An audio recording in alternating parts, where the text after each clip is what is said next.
So we're all set. Distinguished permanent representatives, ambassadors, delegates, I'd like to extend my greetings to Madame Barbara Kochwar, who is in charge of the Executive Secretariat for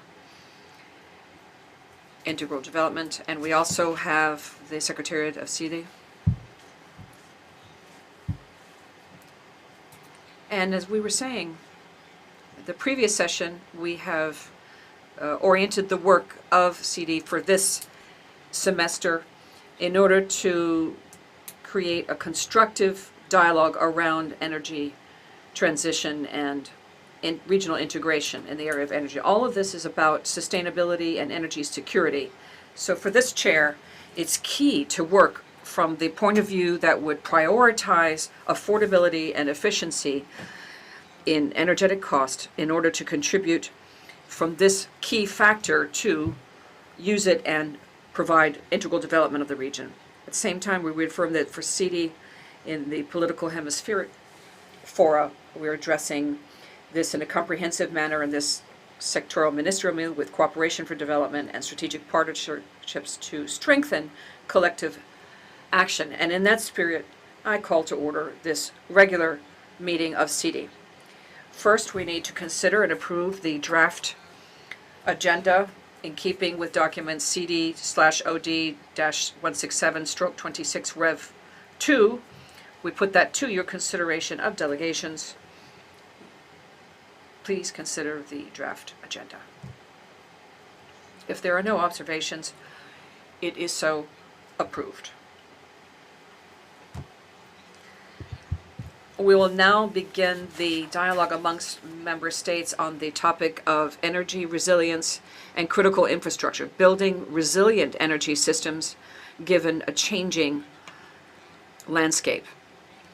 You have the concept note that was distributed. As indicated in the concept note, energy security is not an isolated concept. It's a structural component of integral development. And without trustworthy and reliable energy, there's no economic sustained growth. And without resilient infrastructure, there's no competitiveness. And without strategic planning, there's no sovereignty or social stability. The region today is facing a panorama of changing risks, a number of phenomena: extreme climate events, geopolitical tension, threats of physical and digital attacks, vulnerability in the supply chain, digital transformation that has been ramped up, and growing interdependence in our critical infrastructures. In this context, we'd like to speak about energy resilience and address these issues simultaneously: energy diversification, modernization and protection of critical energy infrastructure, and responsible incorporation of transformative technologies, regional integration as a tool for stability, and the need for public policy based on evidence and cooperation. This dialogue formally begins the thematic approach for this half of the year and will create substantive input to guide our discussions and possible lines of action of CIDE. The main topic for our session today is resilience, energy resilience and critical infrastructure. Specifically, we'd like to go into detail, dig down into subtopics of resiliency of energy generation, transmission and distribution of electricity, threats such as cybersecurity to energy systems and critical infrastructure. In this regard, we have two experts with us today who will be sharing their experience with us. And I'd like to extend our greetings and appreciation to our respective delegations, Argentina and Paraguay, that helped us by providing us with panelists. We have Mr. Juan Santiago, founder and CEO of Santex. Mr. Santiago is a founder of a global technology company with more than 18 countries, driving initiatives related to digital transformation, artificial intelligence, and public-private partnerships. His experience is particularly relevant given that energy resilience is all the more linked to digitalization of grids, intelligent management of systems, protection of infrastructure given emerging threats. Mr. Santiago, you have the floor, sir. Bueno, muchísimas gracias, señor presidente. Thank you very much, sir. Thank you, one and all, for this invitation. I would ask everyone to have a little patience with me. I'm a little bit out of place here, like a fish out of water. I'm not used to being in a place with so much protocol. So please, I ask for your patience ahead of time. I'd like to start by thanking you for your courage of providing this space for these conversations. We're very grateful. Thank you also for the invitation, Cesar Barra, both of who was in our companies in Cordoba and Argentina, and the ambassador of Argentina was also there. So I'd like to extend my gratitude to all of you. Well, as was so well put by the chair, the topic of cybersecurity is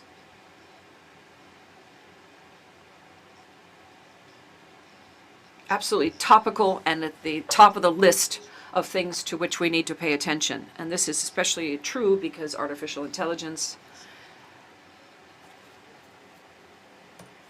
is something that we don't really know very well. We're not so familiar with it. We know some things about it. We know a little bit about what it is and other things that are unknown to us to a large extent. One of the things we do know is about artificial intelligence is that it's a disruptor in anything to do with energy. It's a disruptor in the way we are projecting our energy consumption in the world. And as you know very well, for some time now, the world has been making a great deal of effort to transition in the area of energy and consumption and transition to a much more sustainable model. We see this throughout the world. So the challenges. There are challenges, of course, in terms of growth. It's inevitable with artificial intelligence. We can't really ignore them, and we have to meet them head on. When we speak of cybersecurity, what we're saying is that more than 80% of the leaders in the world acknowledge the fact that there's a huge vulnerability which lies in several areas. First, scarcity for consumption, not enough energy for consumption because artificial intelligence consumes an enormous amount of energy, some 476 terabytes. And it's estimated for 2030, 2035, consumption based on what's being developed now in terms of sustainable energy, 20% of it will be consumed by computer or data centers used by this technology. So that's bringing us to a place where there's extreme consumption and many of the less sustainable energy, such as fossil fuels, are not up to the job, and we're stopping using them. In order to achieve the goals we've set for ourselves, to have clean, the idea is to have clean energy completely. Now there's one issue that's extremely relevant here, and that is the intersection between sustainable energy and what is not sustainable. Where those two things come to a head, and who will be the consumers of this new generation of energy. Public policy is very related to all of this, has a huge impact on it, because all the programs put in place by all the huge technology companies are programs for development of sustainable energy for their own consumption.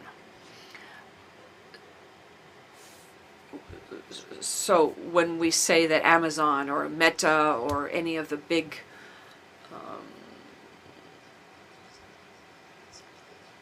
tech companies or data centers, they're building new energy sources. That's for their own use, their personal use. So this might bring us to a situation which is much more dangerous. And we might end up with an imbalance in regional economies or imbalances between real and industrial economies, as we're already seeing today. So,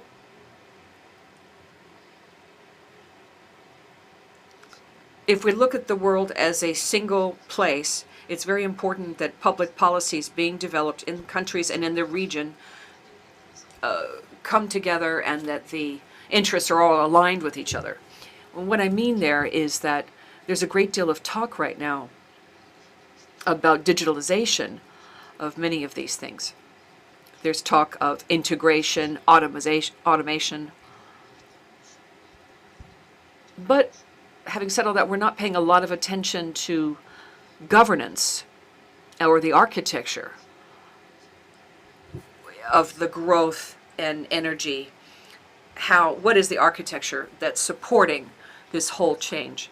And when I say architecture, I mean the investments by the various companies to provide for their own consumption in energy.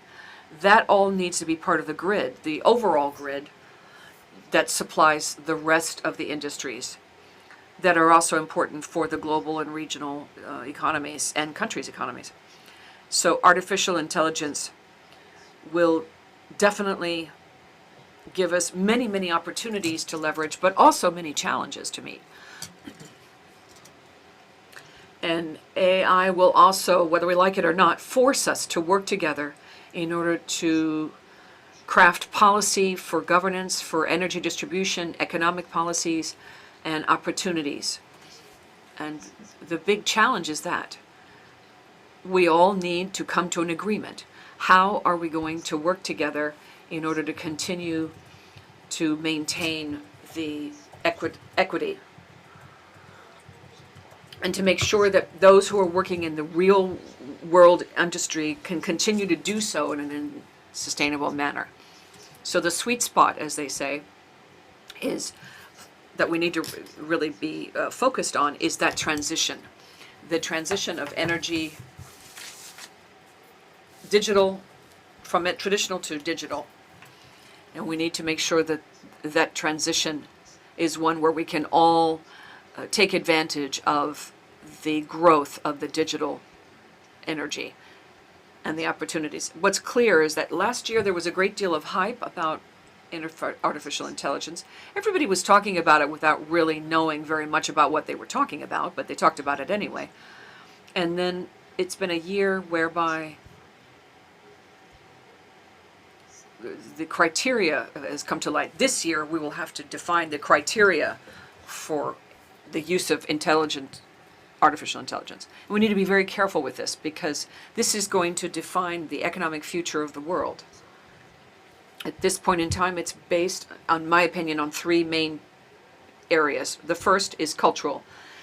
AI is not a technology conversation. It's a cultural. The Uruguayan chair interrupted for a moment. The second, then there's leadership. That will be very important. Leadership styles will be very important. And governance is very important. Cultural, governance, and leadership. Thank you very much. Gracias. Thank you, Santiago. Well, the time has come to an end. We'd like to greet the ambassadors of the United States, Canada, Mexico, and Colombia who've just entered the room, who are here because they understand the importance of this topic and the importance of the issue that you put on the table. We also have virtually from Paraguay, Dr. Vidoru Auxilia Dávalos, professor of the Polytechnic Faculty of the University Nacional of Asunción, former executive secretary of OAS, the Latin American Organization for Energy, OLADE. He has a long career in the area of energy and in the sector. He's occupied a number of national and regional posts working on sustainable energy development. You have the floor, sir, if you're listening. Thank you very much, Ambassador. Chair of CIDE, I'd like to also extend greetings to Dr. Barbara Koshwa, responsible for the Executive Secretariat for Integral Development And I'd like to extend greetings to all the representatives from the permanent missions to the OAS and to my colleague who just gave his presentation. He spoke of the importance of energy for everything that relates to new technologies and artificial intelligence. And as he just said, I will now also be focusing my presentation specifically on electricity. Electricity at this time accounts for some 21% of all energy consumption in terms of end use in our hemisphere. It's also not very different from what's happening in the rest of the world. And unlike a few years ago in Latin America, the sub-region of the hemisphere, where 15% in just 4 years, going back to the year 2000. So electricity is taking on more and more importance in energy models in the hemisphere, but also in the world. And that's in part due to what my colleague just said about the need for developing artificial intelligence in terms of energy consumption. But there's also a need for electricity. It's the most versatile form of energy, the most noble form we have for all uses, for all technologies, for quality of life. And that's why it's so important for electric systems to be sustainable in an ongoing manner. And that's why the situations created by climate events related to climate change that you're very familiar with, we've been developing some new concepts related to resiliency of the energy system. Looking at it from that point of view, there's a concept which sought to maintain the system free of any possible collapse. And that, for example, in the case of a possible collapse, the idea was rapid response, that it was important to provide for robustness, a rapid response of the system, and to that end you needed an electric system that is redundancies built in, with options built in for transportation of energy or other possibilities. And then with all that, with all the events that have happened since climate change started, and the changes we're seeing in energy systems, the economic system generally, the concept of adaptability has become very important. To be able to plan a system through sustainable planning that's even more resilient. The speaker cut off and has frozen on the screen, reports the interpreter. The interpreter missed 2 sentences, sorry. In parallel to all that, there's also been development of various technologies within electrical systems or electricity systems. That starts with data acquisition, monitoring, systems to scale, the grids, the introduction through TLC technologies to land decisions about electricity systems and electronic systems, and then artificial intelligence also leads to automation, such as digital twins that seek to simulate so that electrical assisted systems can use predictions. The speaker has disappeared and cut off, reports the interpreter.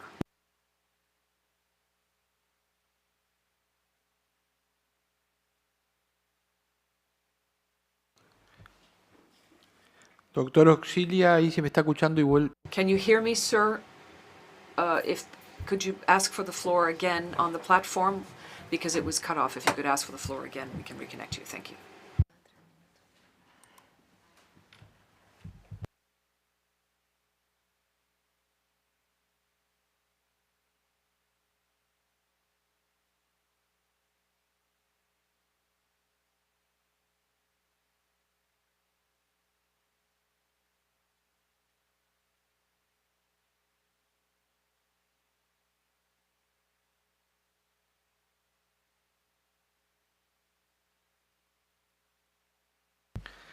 Bueno, muy bien. Entonces, Very well then.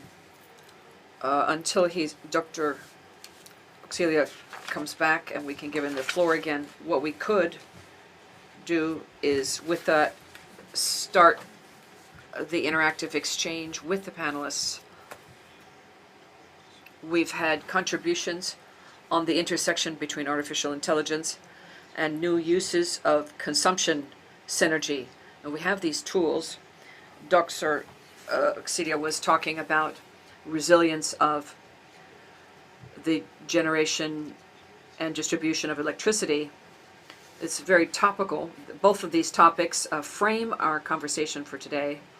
So with that, we are opening up the floor so that member states can make comments or ask questions for our panelists.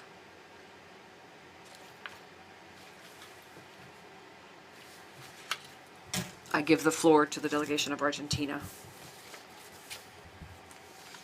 Thank you, sir. Thank you for convening this meeting on issues that are so relevant and continuing substantive discussions that were started at our last meeting. Truly, they do make a difference, I believe.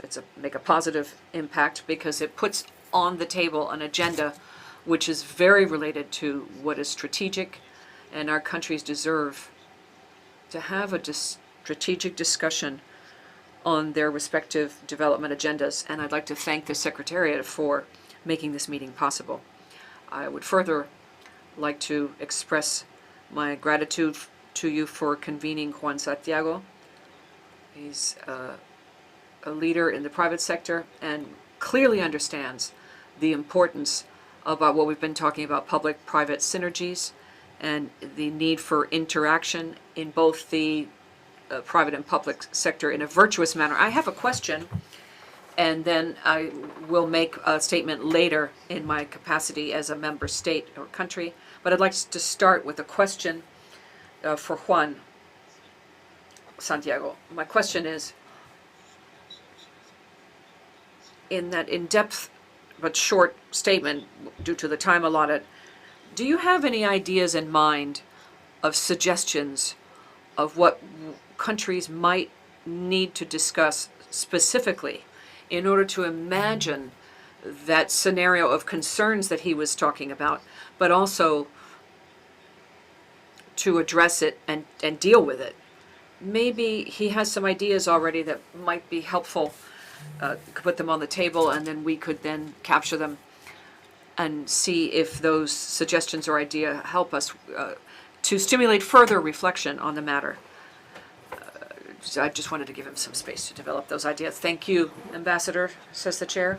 We take note of the question, which goes very much with our title, an interactive title of our discussion. I'll go back to Paraguay, our panelist from Paraguay, so he could finish his presentation, give us his conclusions in the next couple of minutes before we go back to the other panelists for the answer to the question.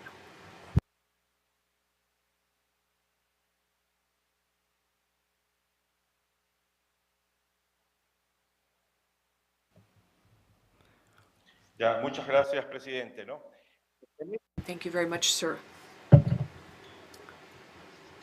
There's the electricity system and the technology to digital system, the intersection between those two. What we think is we, in a hemispheric way, need to think about it not just as a whole, that there's an abundance of energy resources or natural resources, but we need to think about it, the sub-regions as well. Look at what the strengths might be in terms of governance and opportunities that we can find within a given sub-region and between sub-regions. We need to look for solutions that promote resiliency for energy systems and cyber systems. We need responses at the sub-regional level, and we need to think also about the role some countries might play, those that are more advanced, for example, in some areas. What role can they play vis-a-vis promoting energy resilience or interconnected energy systems. For example, Canada and the United States, through cooperation, they're very developed in terms of artificial intelligence. So there might be a way to transfer some of that know-how to other regions and subregions. Mexico has a central role to play because it's between North America and Central America, mostly. And then in the hemispheric region of the South, Brazil also has a major role to play geographically between the different basins, water basins that are so important for generating electricity in Latin America, especially the Rio de la Plata basin and others. And there is an issue that we need to make headway in, and that's beyond energy governance that we've been talking about for decades, and that would be cyber governance. Cyber governance, when it comes to that interdependent system and structure between the electrical system and the technological systems we have. Thank you. Thank you for those final remarks. Very interesting, Mr. Auxilia. So I'll go back to Santiago so he can respond to the question from Argentina, the suggestions for topics of discussion for countries in this regard that he could put forth. And then we will open the floor to member states for other questions to the panelists. Thank you. Thank you for the question.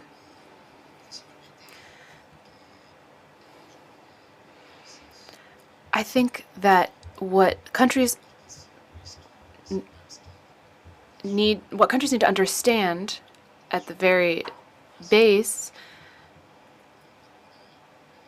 when it comes to labor, they're not going to be able to do anything to it's going to be a totally new economic world, and in order to be able to participate, to have a relevant role to play in the new system, the new world, they have to work internally to look at the labor market, to reform it. They have to understand that there's no modernization without a redesign of our institutions. And what do I mean by that? If the countries fail to redesign, to reform their institutions when it comes to their focus, their approach, the models they use for governance, they will become obsolete, whether or not they have enough energy for development. Artificial intelligence has to be looked at in a holistic manner. We have to understand that if we truly want to participate in business, the business of AI and the new world, the new world economy, we have to look in a holistic manner. We can't look at any one component isolated. This is a great challenge, and cooperation here is the key when it comes to development in the region, so that we can all benefit from this new economy. There are many structural issues that have to be changed when it comes to the institutions, governance, and here I'm speaking of education, for example.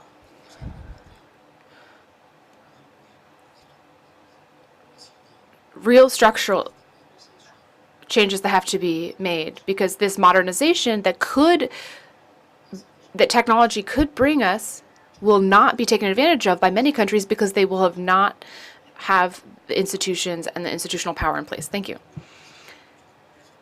Thank you. I'd like to greet the ambassadors from Ecuador and Peru who have joined us. Thank you. And here we have new ideas, cooperation, coordinated hemisphere, the need to integrate subregions when it comes to energy capacity. We're taking note. I'll open the floor now to any countries that might wish to share their comments or offer other questions to the panelists.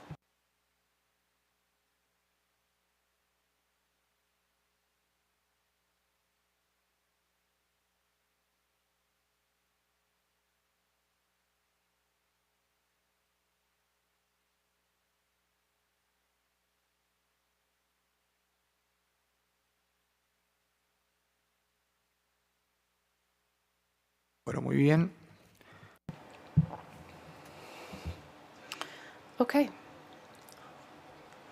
We will give the floor first to Colombia. Ambassador, you have the floor. Thank you. Good morning. Thank you, Mr. Chair, for including this topic and to the panelists for the remarks made. We're all a little off kilter today, but I'm excited to start. For Colombia, energy resilience is systemic transition, and it goes beyond the energy sector. We have to rethink transportation, infrastructure, industry, work, social production, but all the while paying attention to equity, sustainability, inclusivity, so that we can have a just, fair, and equal energy transition. And with that in mind, we have undertaken ambitious commitments to international agreements, the Paris agreements, to reach carbon neutrality by 2050 and to hopefully reduce by 51% our emissions between now and 2030. This climate ambition requires reinforcing our critical energy infrastructure in the face of multidimensional challenges and emerging threats, as already mentioned in this session. Colombia has an electric grid that is mostly clean. More than 60% of our generation comes from renewable sources, conventional renewable sources such as hydroelectric, and other non-conventional sources such as wind and biomass. However, the hydroelectric participation, which is very strong when it comes to contributing to our decarbonization efforts, also has weaknesses when it comes to extreme weather events such as El Niño. And as a result, technological diversification, development, and strengthening of our distribution and generation networks are central pillars of our strategy for resilience. And our National Plan for Development for 2024 to 2026 establishes a goal of a fair energy transition based on energy sovereignty, social justice, and adequate supply. This includes new non-conventional sources, promoting wind energy. We have many coasts, which is fortunate, and creating green jobs within a new reindustrialization, another part of our transition, which will reduce our dependence on hydrocarbons. And that has been an emphatic priority of the central government. However, resilience also implies national safeguards and environmental safeguards. The transition must actively involve workers, indigenous peoples, Afro-descendant communities, women, young people, and historically marginalized territories, guaranteeing that no one is left behind. In line with the Inter-American Charter for Human Rights, critical minerals, new energy infrastructure have to have traceability, sustainability, and protection of biodiversity in mind. Keeping in mind the high level of digitalization globally, Colombia demands in this context improving interinstitutional coordination and developing technical capacity to be able to respond to cyber threats that could affect the supply stability. For mid-income countries with high climate ambitions, financing is a structural challenge. Energy resilience requires important infrastructure investments and in storage, intelligent grids, and technology. And for that reason, Colombia promotes innovative financing mechanisms that can reduce the capital costs of these investments without increasing our reliance on foreign debt. And we believe that this will help us reach our goal without sacrificing our macroeconomic goals. I would like to wrap up, Mr. Chair, by emphasizing the fact that these efforts require a multilateral focus in order to reach our sustainable goals, and we must do this together within the OAS so that the OAS itself can play a role in the energy interconnectivity and risk management.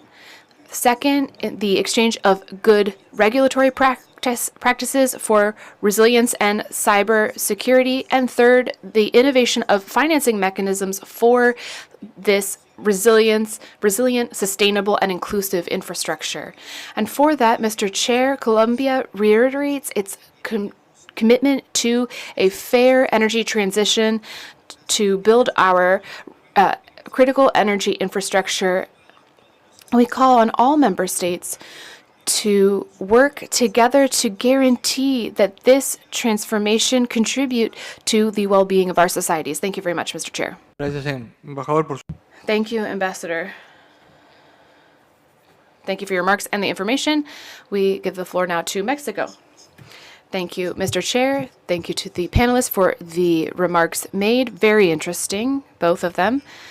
I would like to discuss our country's position on this topic. Mexico has promoted energy sovereignty as a strategic objective of its economic development to guarantee sustainability, environmental sustainability, and its own safe, resilient, and accessible energy in order to face the threats to energy systems such as extreme weather events, technology failures, infrastructure weaknesses, cyber attacks, and price volatility on the international markets. We therefore consider it a priority to move to clean, sovereign sources of energy in order to satisfy the demand for electricity or heat, and to reduce the dependence on an economy that has traditionally relied on the burning of fossil fuels. We must move to renewable sources. In the short term, we have moved towards wind, solar, biomass, hydroelectric power, and our goal for 2030 is to reach 38 to 45% of our electric generation via renewable sources and to increase our national capacity. The National Development Plan for 2025-2030, it considers 51 different projects that will generate 23 additional megawatt hours. With the strengthening of the National Electric Commission and other entities in Mexico, we will consolidate a more modern electric system and grid, promoting new technologies and improving the storage for the power generated. Mexico faces, as you know, weather events that can affect the energy supply in our country. And a clear example was the recent Category 5 hurricane that hit Acapulco and Guerrero in 2023 and required a rapid response. At 4 days after the event, we had been able to return 55% of the energy supply to the port. We also need to have protocols that are holistic for responses and investments in mitigation, risk mitigation, and critical infrastructure projects. For example, the supply of electricity to areas that are at risk for climate events. resilient structures that are resilient to hurricanes, and fast responses to return energy when lost and power when lost, as well as investments in critical infrastructure. Our investment infrastructure plan has an investment tool of 5.5 billion pesos for 2026 to 2030, of which 54%, or about 3 billion pesos, will be dedicated to the electric grid. Mr. Chair, in the context of a political and climate context that is increasingly uncertain, we believe that the exchange of best practices and cooperation efforts that exist within our current regulatory frameworks, our investments in research and innovation, are valuable ways to strengthen national capacities for energy resilience in the Americas. Our country would wish strongly to engage in every exchange of best practices and to participate in all available hemispheric cooperation mechanisms. Thank you. Thank you, Mr. Ambassador, for the information, for the ideas to get us closer to the goal of this semester. I now give the floor to the Ambassador of Paraguay. Thank you. Thank you, Mr. Chair. Paraguay is grateful for the taking up of this topic, energy resilience and critical infrastructure, in the current session of CD. And we are also grateful for the information provided by the panelists. We have taken due note of the information shared. Particularly, we would like to highlight the presence of Mr. Victorio Auxilia, whose profound knowledge of this topic is a source of great pride for our country. Energy resilience is today an indispensable condition for development for our societies. Without trustworthy energy sources, there will not be sustainable economic development, quality services, guarantee for the functioning of the structures and infrastructure that guarantee the quality of life of our citizens. For Paraguay, whose matrix is predominantly hydroelectric and whose demand is continually rising, the strengthening of our generation and distribution of energy is a priority. In the last 2 years, we have faced challenges tied to an increase in demand, the need to modernize infrastructure from decades ago, and a weakness in the face of extreme weather events that have really put our systems under pressure. And in that context, Paraguay has promoted a sustainable project for improving our electric grid through the ANDE of our government.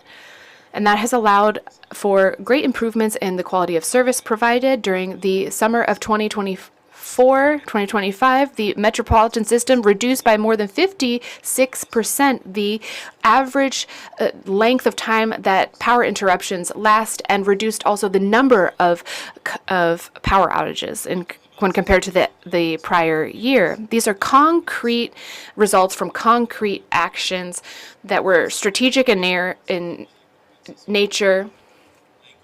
The incorporation of new reactor banks, thousands of transformers installed, and kilometers of protected lines installed. And these methods have improved the reliability of our national grid and improved our capacity for responding to unexpected events. But this is going to require a sustained effort. There are still vulnerabilities, changing threats, and demand will continue to rise. And for that reason, when it comes to our roadmap for 2030 in Paraguay, we have objectives to increase resilience in vulnerable populations, improving energy generation and distribution, protecting and restoring sub-regions that depend on hydroelectric energy, and the innovation in other innovative energy sources, particularly in vulnerable areas. We believe that CD can play a very important role, and we believe that technical exchanges between member states, sharing lessons learned when it comes to planning and protecting critical infrastructure, and promoting trainings and risk management capacities could also be valuable. Strengthening energy resilience, Mr. Chair, is not just a strategy, but an investment in the well-being, the innovation, the future of our societies. And we in Paraguay are committed to working with other member states to build energy systems that are more robust, safer, and more resilient to the benefit of the entire region. Thank you very much. Thank you, Ambassador. Thank you for your ideas. Now, El Salvador, you have the floor. Thank you, Mr. Chair.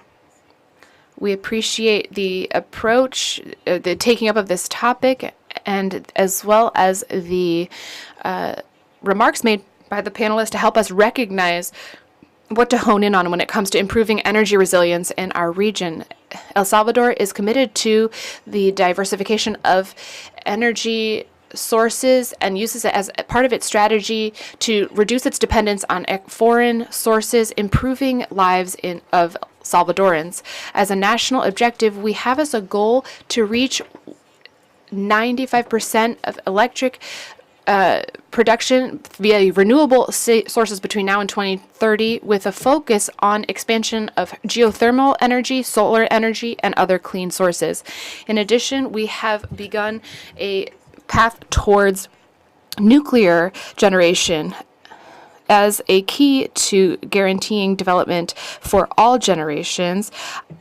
Our sources are hydroelectric, that continues to be one of the main sources of renewable energy, geothermal energy, which has traditionally been a pillar of our system because of its constant and reliable generation, and solar energy, which has become more relevant in the recent years with a sustained improvements in installation capacity and increased reliability and efficiency. We have reduced, or our goal is to reduce CO2 emissions, our dependence on fossil fuels, and improve resilience in the face of international price volatility. Technologies such as solar energy and others promote price competition to bring down prices, and that also increases reliability. And our the challenges of extreme weather events, hurricanes, droughts, floods, landslides, others have strengthened our conviction that we must protect both current and future energy infrastructure through three main pillars: evaluating, planning for the electrical system according to our current needs, and the expansion of our online system according to international standards. We believe firmly that planning based on risk analysis will allow us to get ahead of vulnerabilities and reduce reduce how exposed we are to risks identified. We are part of the collective of American countries that share information regarding energy, and we have been able to improve our systems together in the face of threats. And these efforts allow us to not just improve the national energy infrastructure in the face of extreme weather events, but also allows us to guarantee a stable source of energy for a country that is still developing. We are at an inflection point when it comes to our moving towards a more sustainable future, but we still have challenges that require attention so that we can truly have sustainable, resilient, and accessible energy for all. And some of our challenges include actions focused on modernizing technology of the grid, incorporating intelligent grids and monitoring in real time and automatic power outage or issue detection. Mr. Chair, we believe that the energy resilience is essential for our hemisphere, and that is why we call on all to come together and promote cooperation and international solidarity so that we can move towards a clean, resilient, and inclusive energy system. We are particularly concerned with the tools at our disposal within the OAS and alliances that we might be able to form with other international organizations, public-private partnerships to identify and share and transfer resources, not just financial resources, but also technology, strengthening capacities between institutions and the human capital between our countries. We believe we are firmly committed to contributing to energy resilience in the region. Thank you very much. Gracias a la... Thank you, El Salvador, for your ideas, your comments, and the needs identified. Now, the delegation from Barbados has the floor. Mr. Chairman, Excellencies, presenters, colleagues, I thank you. Energy resilience is a facet of sovereignty. For small island developing states like Barbados, it determines whether we command our future or remain exposed as net importers at the mercy of fragile supply chains. Yet, the contradictions persist. Certain energy subsidies still eclipse support for renewables. This is the tight space in which small island developing states operate. Yes, finance matters, but capacity and scale decide. We have found out that without clarity, projects stall. Without institutional strength and insurance, and I repeat, and insurance for small island states, capital waits. Without execution, ambition fades. This is our reality. Skill has been our constraint. That is why Barbados continues to advance the Bridgestone Initiative and has gone further to establish a blue-green investment bank to aggregate projects and crowd in capital. Together with our energy transition and investment plan, detailing a transformative shift from a petroleum-based economy to renewable energy across power, transport, buildings, industry, and agriculture, we are charting an ambitious path to net zero and energy independence by 2035. Energy has powered every wave of human progress. It will power Barbados' growth and resilience, and we shall seek to harness it responsibly through sustainable and strategic partnerships. We will leverage our renewable endowment, solar and wind. We will deploy guarantees to unlock capital without deepening our debt, as we did most recently with our debt swaps. And we will continue to promote the design of frameworks that fit our realities. Together, we can make this happen. The resilience of our hemispheric civilization demands nothing less. I thank you, Mr. Chairman. Gracias, Barbados, también. Thank you, Barbados, for the island perspective. Canada, you have the floor. Thank you, Mr. Chair. We wish to first thank the panelists for their presentations. Energy resilience and essential infrastructure resilience are security interests for Canada. The vulnerability for supply chains and other growing physical and cyber threats place an urgent need on our cooperation to secure collective security and resilience. Energy safety is not just supply. It also includes economic competitiveness, the resilience of our infrastructure, and collaboration together with market forces and policies. We have to take all of these stakes into account. Our regional systems are interconnected because of markets, grids, shared infrastructure, and something that happens in one jurisdiction can still affect other areas. Information exchange on emerging threats and hazards, including through engagement with partners on risk management approaches and emergency preparedness. We believe that sharing our practices together related to infrastructure prioritization, cybersecurity, and incident coordination will contribute to greater consistency and strengthen resilience across jurisdictions. Cyber crises require a unified global response in effective defense and mitigation.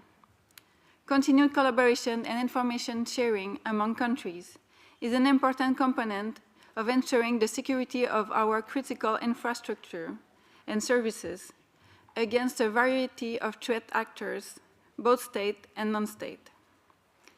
This includes actively sharing lessons learned and, as appropriate, more closely aligning policies, activities, public messaging, and industry engagement.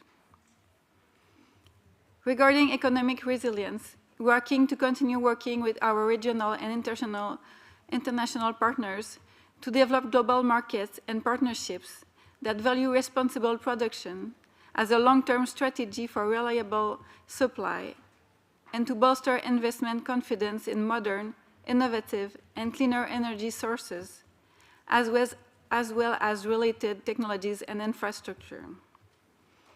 Canada is a secure and reliable supplier of energy and resources, and is committed to investing in the partnerships and projects needed to mitigate risks to global energy security.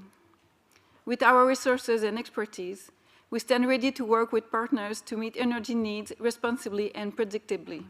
Thank you, Mr. Chair. Bueno, muchas gracias. Thank you, Canada, for your perspective. I now give the floor to the Ambassador of Peru. Thank you, sir.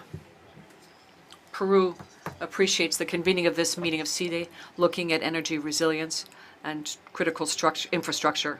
We also appreciate the very worthwhile presentations of the invited experts on cybersecurity and regional integration energetically. This is a particularly important time for our economies to address this topic. Energy resilience is a key element to guarantee continuity of supply, social well-being, and productive competitiveness in climate events, climate extreme events, and increasingly sophisticated digital threats. From Peru's point of view, resiliency should be seen in a comprehensive manner. It involves strengthening and moderning infrastructures to face climate events through interoperability, and include systematically management of cyber risks for critical infrastructure, and ensure sustainability economically through efficiency, diversification, and cost-effective measures that ensure affordability. Peru has been going through a safe and sustainable energy transition supported by a model with clear diversification. Our country has significant renewable potential, solar, wind, hydroelectric, and geothermic, which provides many opportunities for future development. Its inclusion gradually and in a responsible manner will help us to reduce vulnerabilities that are structural and strengthen the system in the medium and long term.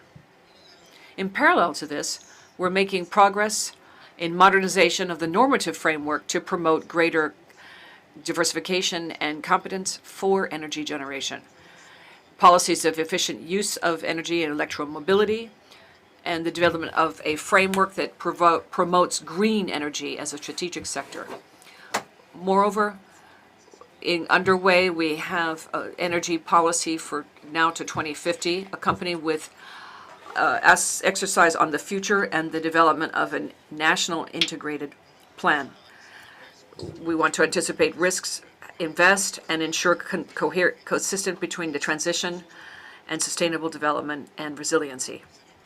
Mr. Chairman, we value the fact that CD is driving hemispheric coordination geared to results to facilitate exchange of experiences, good practices, and institutional strengthening and mobilization of financing for projects that will increase resiliency and reliability of our energy systems.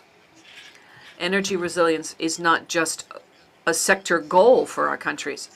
It's a central component of integral development, economic stability, and the stability of our societies. Peru reiterates its availability to contribute actively to this dialogue and to cooperate on specific concrete initiatives to promote inclusive, resilient, and affordable systems in our hemisphere. Thank you, sir. Thank you, Ambassador. I now give the floor to the delegation of Brazil, who has a participation from the capital, I believe. Thank you, sir. I would like to thank the panelists for their presentations, and the delegation of Brazil wants to relegate it. We have the head of the renewable energies from the Ministry of Energy from Brazil online.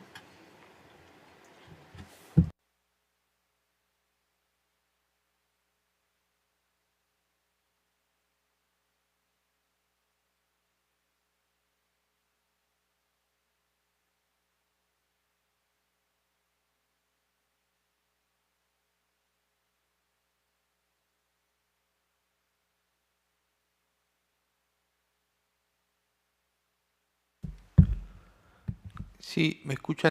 Can you hear me in Brazil? Brasilia, please go ahead, says the chair. You have the microphone. You have the floor, sir.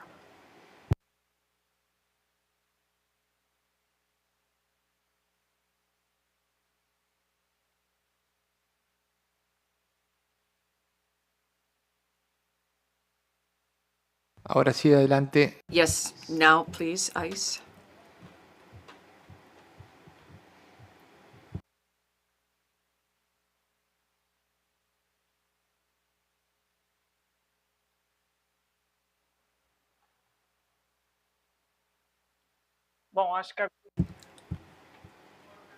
Good afternoon. Thank you for the opportunity. I appreciate you listening to me. Can you hear me? Yes, we can hear you, says the chair. Please go ahead. Speaker from Brazil.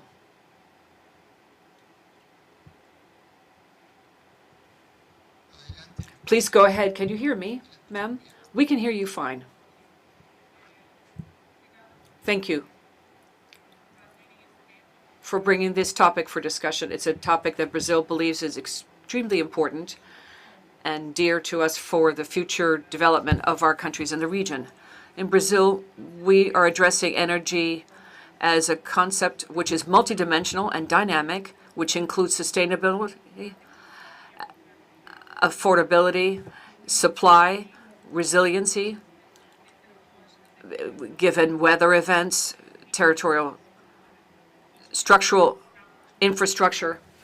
We believe it's fundamental. Energy systems, modern systems, are increasingly complex, as we saw today, due to diversification, digitalization of the grids, and we need to look at energy security with these technology changes in mind. What we've seen now, and also thinking, of course, about our commitments in the future for reducing the use of fossil fuels and greenhouse gas emissions. This is a concept for energy transition, which is vital in Brazil. Guarantee energy supply requires structural changes, opening of a robust grid and network, and institutional capacity. I think this was addressed by the panelists today, looking at institutional capacity, which needs to cope with enormous challenges. That's fundamental. At the continental level, in addition to Brazil's challenge, diversification and bridges between different systems increases flexibility and the resilience to external shocks, and then promotes resilience. Different sources of energy contribute in different ways given the geography, the hydrology, and national patterns, and the resilience of this system is the result of that complementarity. Brazil, despite the fact that it considers cyber threats very significant and the contributions of AI to electrical systems, Brazil believes, notwithstanding that climate events, extreme events, are increasingly frequent due to climate change.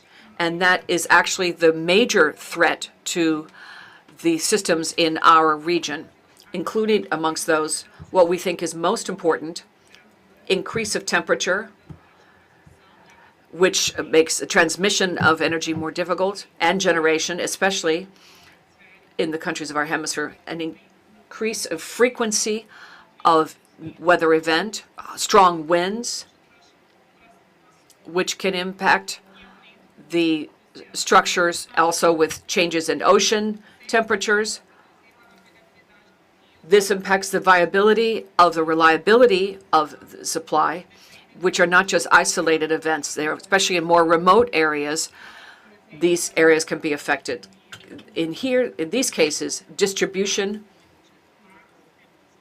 is very important. They can't just have isolated systems. You need to guarantee interconnectedness for reliability for the peoples and also increase the resiliency of the system. This means it's important to consider the climate risks, not just as a threat to the energy system, but also in terms of infrastructure projects. In that context, renewable energies is an alternative, as I mentioned. The sound is cutting in and out, mentions the interpreter. Renewable sources are key. Also to distribute and store energy. Brazil has made structural changes in this regard so that the system can function in a more resilient manner in dealing with climate events. We have taken a number of measures recently in order to promote the resiliency of our systems. Diversification is first, with a significant increase of renewable sources, decreasing our dependency on fossil fuels, and including more storage. Brazil has significant participation and believes that this can be very important for ensuring energy security, especially domestically. Using the energy space as a centralized space to have all parts of the system in Brazil working together. And in fact, now we have an energy system which integrates all the states of Brazil, and that makes it easier to administer the energy space in the system, transmission system, so that they can be more robust. And to give an example, Brazil increased 88% the transmission network between 2010 and 2024, which increases our exchange of electricity between systems capacity. Also, generation of energy increased by having a longer distance transmission, more storage for energy, and Brazil believes that integration of regional energy and integration between countries is a very important source which can increase our resilience for all of our systems. Through these practical measures, there are other measures that need to be included in a general manner for energy consumption and security. Brazil has a specific policy dedicated to energy planning, linked to the Ministry of Energy, which has played a key role for energy storage in Brazil, where we've increased our capacity institutionally. With regard to planning, energy planning, resiliency as a whole, we need to promote technology and innovation to improve the quality of the grids, but also invest in tools such as artificial intelligence to improve the efficiency of our distribution system, strengthen response systems through the use of technologies, planning, and include climate events in our energy planning, increase our regulations so that we can include adaptation and resiliency in our policies and guarantee that can be funded. institutional coordination, expansion of communications between domestic entities, and promoting training in the energy sector. And finally, since we're here exchanging ideas about the possibility of cooperation in the area of energy within the OAS, Brazil, as always, is very well prepared not just to share our experiences that we have here, but also to learn from the experiences of our neighbors. Brazil has intense connections with other countries in the region with regard to energy, but I wanted to mention the Brazilian initiative that we have been constructing since 2020 to 2024. It was the creation of a global cohesion on energy, GCEP with the English acronym. We have a number of members and the regional support of the regional renewable energy organization. Our goal is to improve domestic capacity in all our countries so that they can then improve their energy systems and adapt it to be more resilient, adapt it for their energy planning, and also what's very important that was mentioned here is the capacity to attract investment into the energy sector. So that's very important as well. Thank you very much for the opportunity to speak. Muchas gracias, Laís García. Thank you, Laís Garcia from Brasilia. And now we give the floor to the Ambassador of Argentina. Thank you, sir. Let me reiterate my gratitude for holding this dialogue, which is directly related to economic stability, social development, and the security of our countries, around not just physical risk, but also increasingly complex digital and interconnected risks. In that context, we'd like to highlight that cybersecurity and critical infrastructures such as energy are a technical dimension which is increasingly relevant to protecting our strategic goals. Argentina promotes the exchange of good practice in terms of cyber resiliency and building capacity in cybersecurity in all international multilateral fora in which we participate, including the SICTE working group of the OAS on measures to build confidence in cyberspace, and digital security for critical infrastructure as a key topic on its agenda. Sir, for Argentina, energy security, understood as the availability that's uninterrupted of energy at an affordable price, is a central component of our national security. In that context, we believe it's key to address resiliency from a comprehensive approach, contemplating a whole band of energy: oil, natural gas, hydroelectric, nuclear, solar, and wind. Energy is an asset to be promoted. We need to prioritize its supply, reliability, and competitiveness, and thereby promote approaches that do not prioritize one source of energy over another by definition. Energy resilience is necessary in order to achieve security. To that, we need to channel the necessary investment funds to improve physical capacity, operational capacity, digital and economic capacity in the energy sector, especially for producing countries. In that scenario, the discussion should be geared to how to strengthen capacity and reduce vulnerability with concrete measures, prioritizing rapid recovery when there are issues. In that sense, we especially value the concept note, putting an accent on investments and the role it plays and the importance of resilience as a strategic component of development and not as a cost.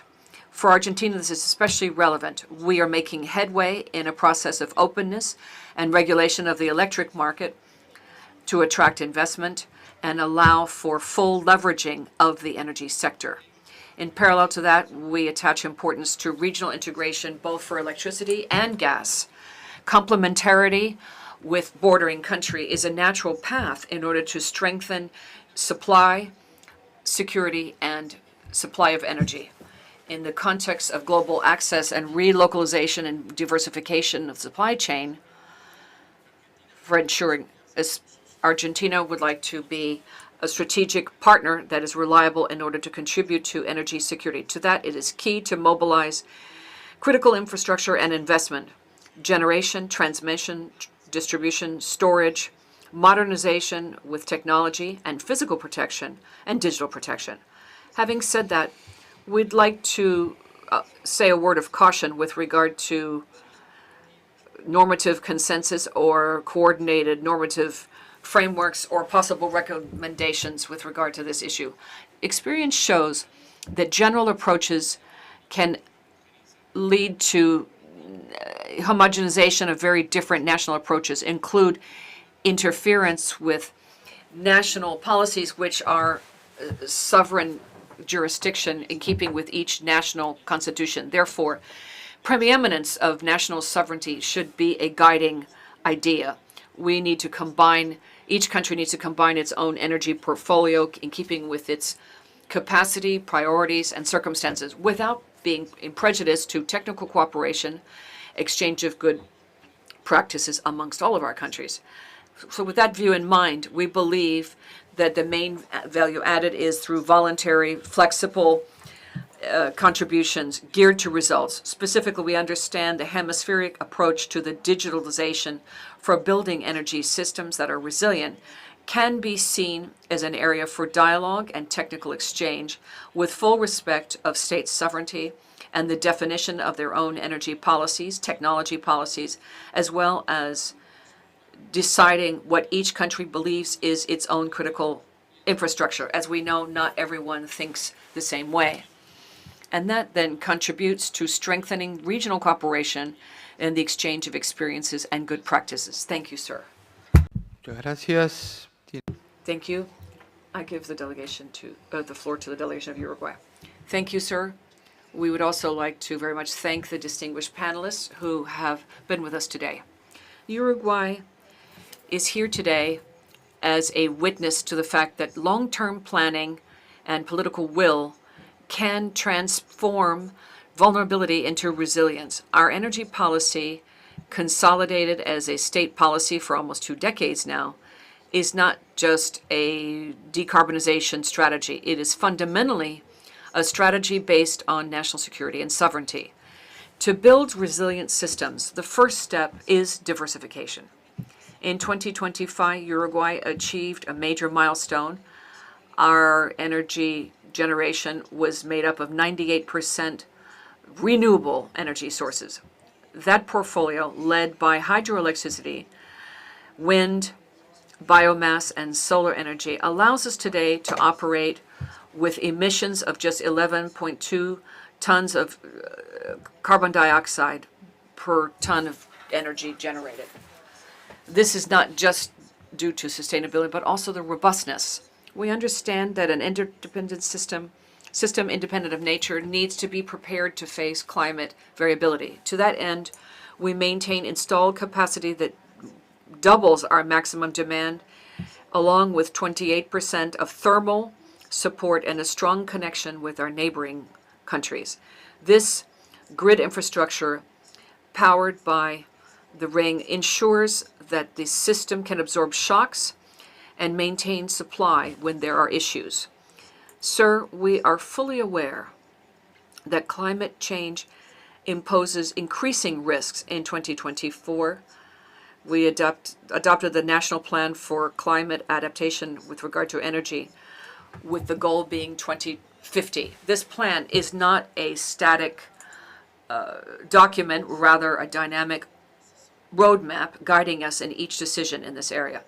Currently, with the support of the IDB, we have 2 critical studies underway that will define our future resilience. One is exhaustive, looking at energy infrastructure, exploitation, and flooding under climate change scenarios, and an advanced study looking at droughts, not just to provide for resilience for the energy, but also for potable water and agriculture and fishing. We also want to reduce the use of fossil fuels and its end uses. This involves 70% of fossil fuels has been reduced to just 36% in our portfolio in 2024. The next step is sustainable mobility. The transportation sector accounts for 31% of emissions in our energy sector. Through the sustainable urban mobility policy and the Commission for Sustainable Mobility. We are decarbonizing public transportation, transforming an environmental risk into an opportunity for energy resiliency. To conclude, we reaffirm our commitment to international exchanges, and we identify 3 priority areas where cooperation is fundamental to build global resilient systems. The first is modeling climate scenarios in a precise way. 2, design strategies and strategies for adaptation strategies and integrative strategies, and adapting current infrastructure and predictions for new strategic investments for adaptation given climate variability. Mr. Chairman, the challenge of critical infrastructure is not just about networks or power stations. It's about the resilience, the ability to adapt and recover. Uruguay continues to make headway on this path based on the conviction that the energy transition is the pillar of a truly sustainable development. Gracias. Tiene la palabra. Thank you. I give the floor to the delegation of Chile now. Thank you, sir. For Chile, energy resilience is a fundamental pillar of national security and development. Our energy policy projects a sustainable model with at least 71% for 2050. However, the technology transfer also introduces new vulnerabilities. Recently, we suffered an event that led 98.5% of the people in a vulnerable position in 2025. This was due to structural issues and interinstitution coordination issues. Based on that, we strengthen our disaster management and with technical platforms, with a better geographic information system to manage the energy that allows us to obtain information from different institutions, to look at risks in real time, such as location of information, especially near energy supply and those areas that are affected, and events that can impact energy supply. In the digital area, we have the National Cybersecurity Plan for 2022-2028, the second policy of this kind since 2017. Moreover, we have the recent frameworks for cybersecurity established in 2024 that established the National Agency of Cybersecurity, which began operations in 2025. The National Cybersecurity Policy has a number of goals. One strategic goal is that our country can have resilient and robust information to resist cybersecurity threats and social environmental threats from the point of view of risk management. From 2019, we started developing models for cybersecurity for the electric system that combines compulsory standards, ongoing verification, development of capacity, and national capacity building. We also, since 2021, have been providing ongoing monitoring of more than 420 power companies. We've been including artificial intelligence in 2024 to analyze environmental issues, looking at consistency, efficiency of oversight, and to guarantee concrete action to stop possible technology gaps or management gaps. This should also include ongoing exercises of simulation of cybernetic crises. Our country's experience shows that cyber resilience requires a systemic approach, coordinating compulsory measures, the use of artificial intelligence, technology, and cooperation between public, private, and academic sectors. Mr. Chairman, in recent years, our region has had increase in frequency, complexity, and intensity of disaster, which puts to the test our critical infrastructure. Therefore, resiliency is vital. Physical infrastructure, the global platform for risk reduction, was held in Geneva in 2025. In that space, Chile, with a group of countries, worked regionally to promote a commitment to have a regional partnership to strengthen resiliency and critical infrastructure in Latin America and the Caribbean. To advance in this area, we set up a working group, which was launched in Santiago last December. In that context, Chile reaffirms its commitment to drive the national partnerships to have a critical infrastructure and resilience promoted in our region. Thank you. I now give the floor to Guatemala. Muchas gracias, señor presidente. Thank you, Mr. Chair. Distinguished ambassadors, permanent representatives, observers, delegates. We appreciate the valuable presentations by the panelists as well as the concept note for the session, which gives us the opportunity to participate in a substantive dialogue on energy resilience and the protection of critical infrastructures in a context of dynamic challenges. When it comes to the growing exposure to extreme weather events, climate variability, and digitalization, the strengthening of our electric system must be done from a holistic perspective, not just from adaptation and improvement of critical infrastructure, but also strengthening our digital tools, cooperation on an international level, and strengthening institutional capacity as well. When it comes to protecting critical infrastructure, we recognize the need to identify strategic distribution points, particularly when it comes to corridors that are exposed to floods and extreme winds. This would require technical capacity and information and communications to central control points. We would also need to automize the detection of failures in the system. Hydrometering, traceability, and monitoring, as well as other tools, are needed for reducing the recovery time. We believe that we need to agree on criteria for what resilient infrastructure means, and strengthening our regional protocols for continuity and reestablishment of power, exchange of best practices in a transparent way. And when it comes to the cybersecurity and technological advancement, this requires minimal frameworks that are obligatory or binding for the entire operative and industrial.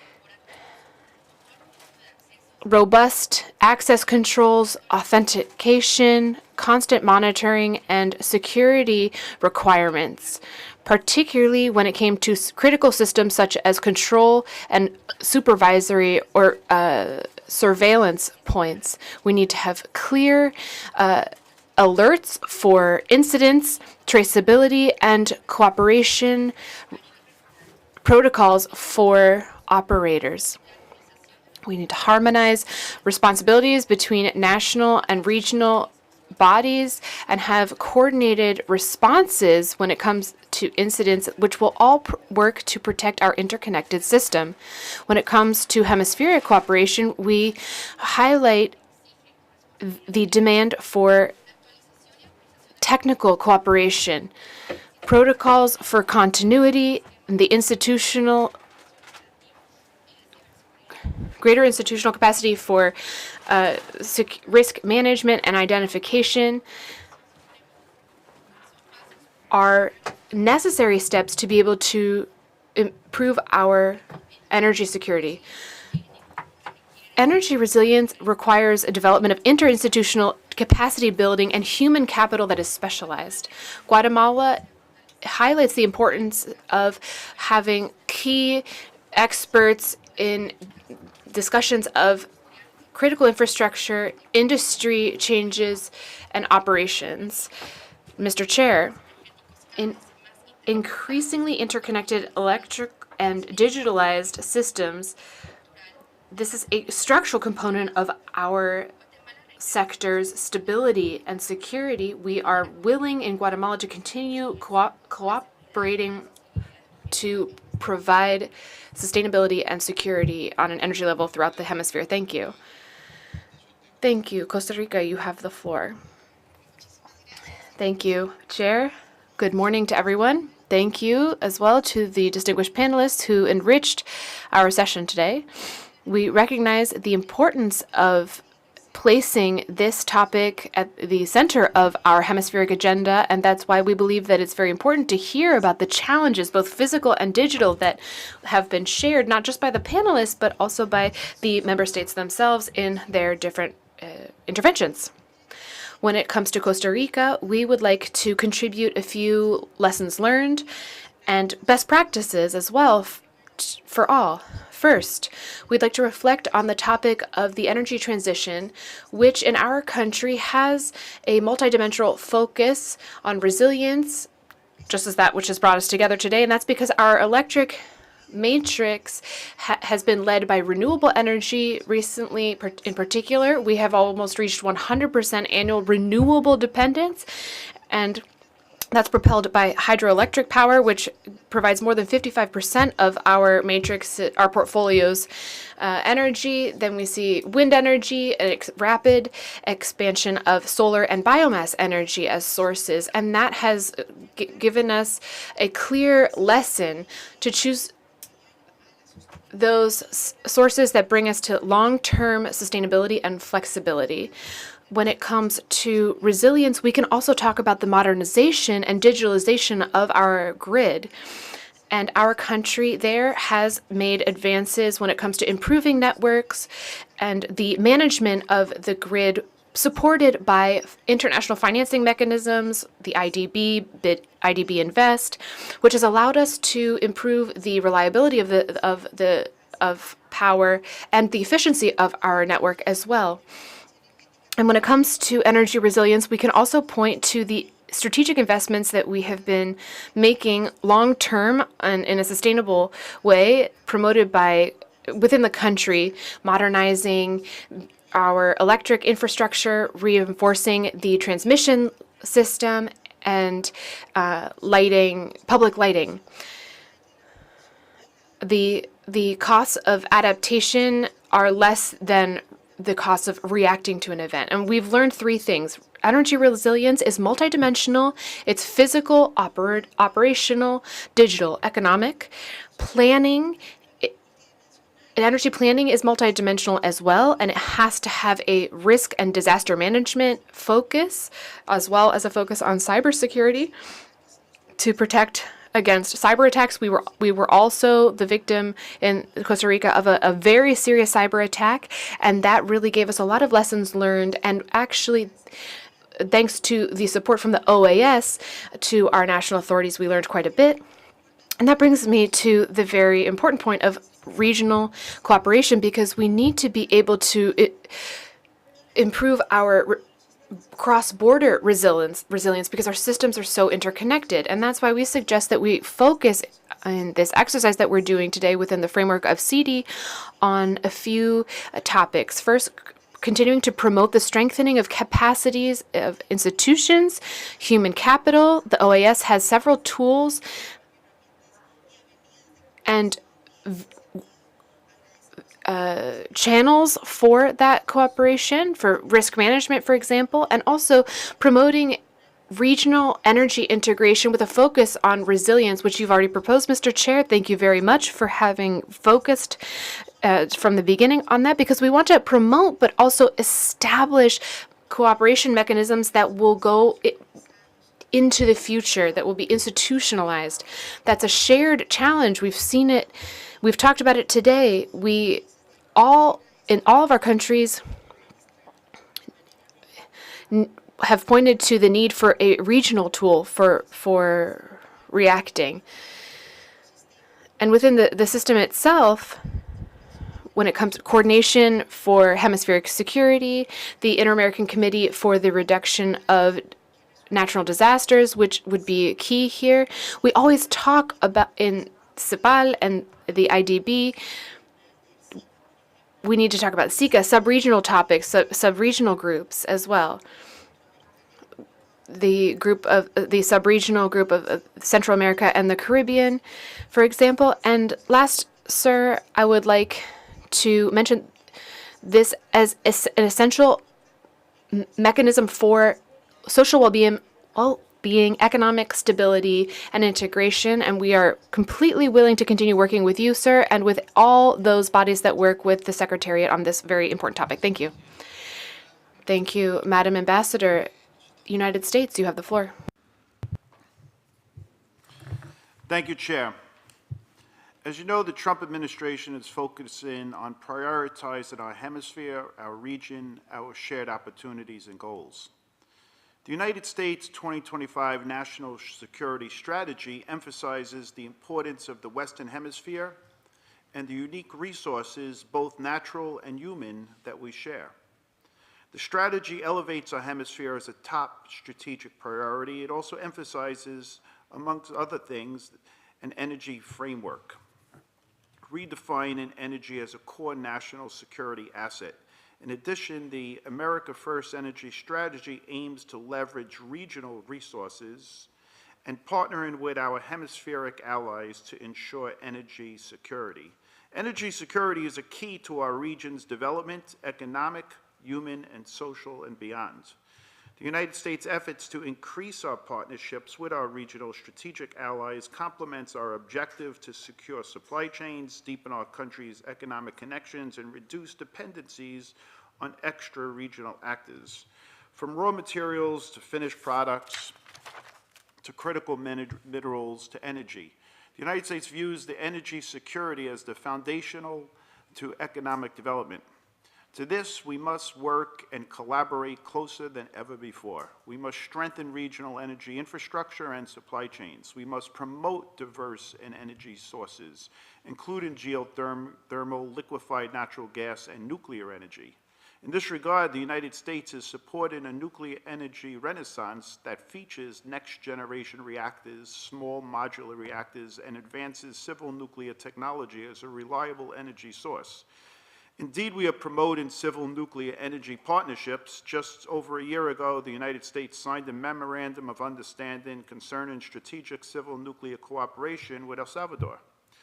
Among other things, this cooperation will advance peaceful nuclear cooperation between the two countries, enhance energy security for El Salvador, and promote economic cooperation, and uphold the highest standards of nuclear safety, security, and non-proliferation.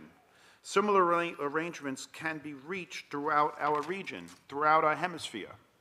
In addition, thanks to the United States Department of Energy investments in geothermal research and development and American innovation from the oil and gas industry, next-generation geothermal is global opportunity. Geothermal has the potential to address some of our region's most pressing concerns, such as transmission bottlenecks, curtailing, and droughts. With over 2,000 gigawatts of potential available geothermal across the Andean region alone, this technology could be transformative. As the industry scales up, the U.S. government will continue looking abroad for opportunities to test pilot and deploy homegrown technologies. Mr. Chair, the United States also applauds your inclusion of critical minerals as a key component of your energy resilience focus. The hemisphere is central to the United States' critical minerals strategy, which is essential for energy technologies and to global energy security. In this regard, the United States has also signed bilateral critical mineral frameworks with Argentina concerning lithium, copper, with Brazil concerning diverse mineral resources and processing capacity, with Ecuador regarding heavy rare earth, copper, and gold, with Paraguay for lithium and uranium, and with Peru regarding copper and other critical minerals. These frameworks aim to diversify and regionalize supply chains away from extra-regional actors, reducing dependence on unreliable suppliers. They will help create jobs and promote responsible investment. This work will include identifying specific critical minerals of interest, exploring borders, adjusted price floors for critical mineral imports, and consulting on how price floors may be incorporated in a non-binding tutorial agreement on trade in critical minerals. We are pursuing this framework for the betterment of our region. The Western Hemisphere offers the opportunity to rebuild resilient supply chains closer to home, reduce dependencies on extra-regional actors for critical goods, create mutual prosperity through regional integration, and ensure economic security through diversification. The United States views our regional partnerships as vital for our shared prosperity with our allies. We seek to work closely with our partners to make our hemisphere safe from transitional threats, strong through democratic institutions, and prosperous through economic integration and development. All this represents a fundamental reorientation of U.S. foreign policy, prioritizing our region and natural partners. United States Department of Energy Chris Wright has articulated an energy abundance approach anchored by the core principles, energy is the foundation.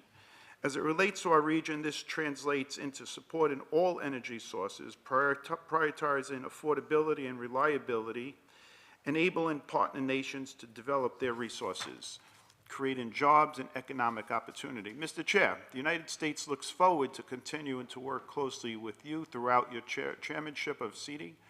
The energy issue that you have put at the forefront of your tenure is perhaps the most important issue facing the economic, social, and human development future of our region. Thank you, Mr. Chair.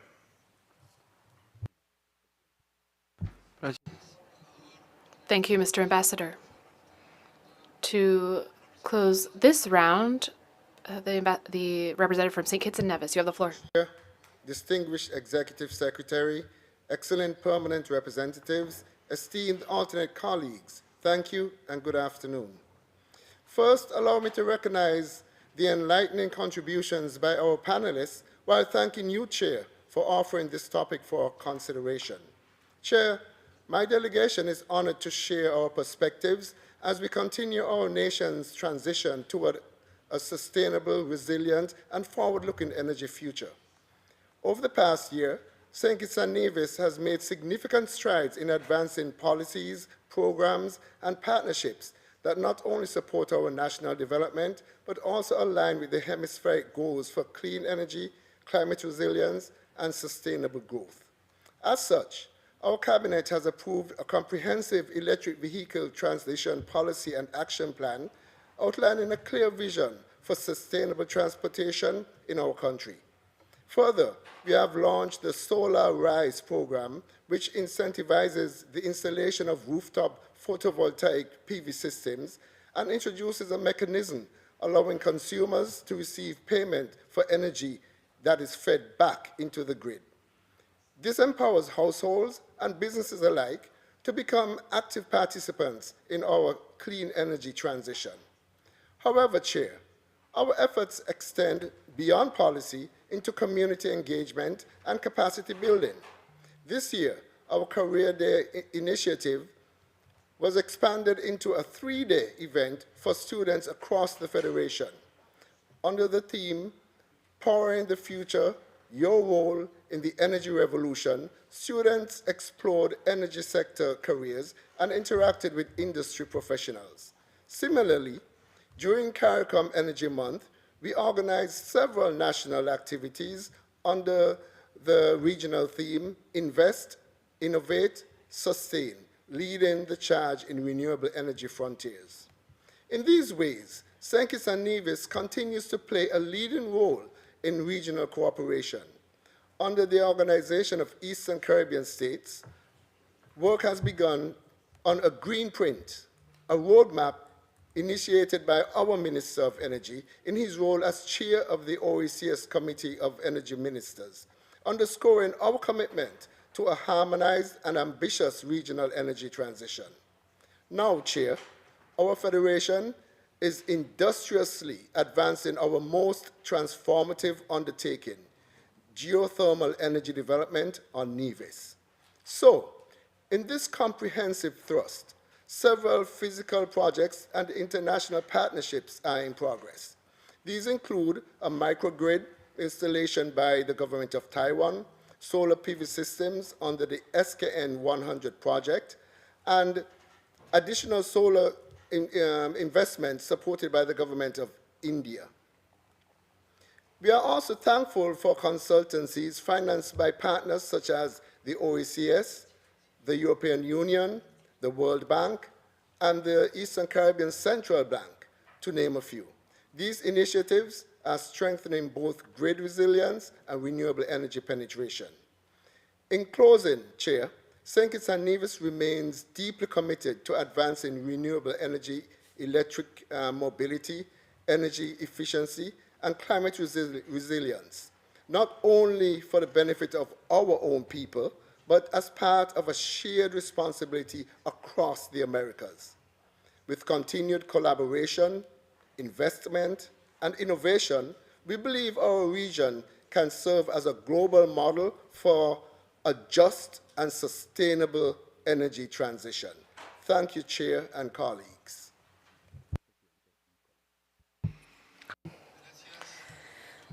Thank you. Thank you, delegates, for your constructive remarks.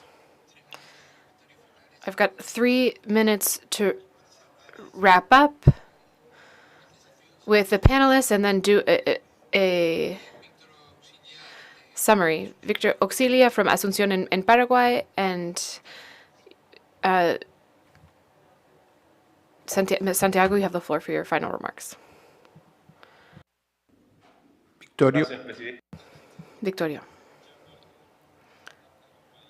After hearing from representatives from these countries, I realize there's a wealth of knowledge and needs throughout the hemisphere when it comes to diversifying the energy matrix, integration, both regionally, sub-regionally, cybersecurity, storage needs, distribution, challenges, resilience, and risk management tools.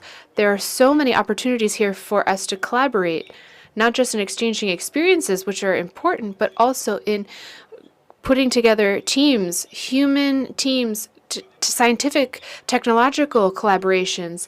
One of the representatives highlighted the importance of having a holistic focus, not just looking at sustainable, fair energy resilience, but that with that resilience, not just for energy infrastructure, but also for technological infrastructure, we also have to think about energy security. And in that vein, the hemisphere has every strategic need met in the hemisphere. We cannot lose the opportunity available to us for our own development. And it makes me think about the European slogan, in paritate vis communis. In diversity is our shared strength, respecting differences and with inclusion. Thank you very much. Thank you, Victorio, and warm greetings. Once again, thank you for sharing your time and your knowledge during this session. Santiago, you have the floor. Thank you, Mr. Chair. Thank you to all of you who shared your knowledge, your experience, what you're seeing now in your countries. If we're able to achieve in 5 years everything, even 10% of the proposals that I've heard here today, I think that I will feel extremely happy. So, cheers to that. I'll wrap up by saying that energy infrastructure is today a geopolitical asset. We can't forget that.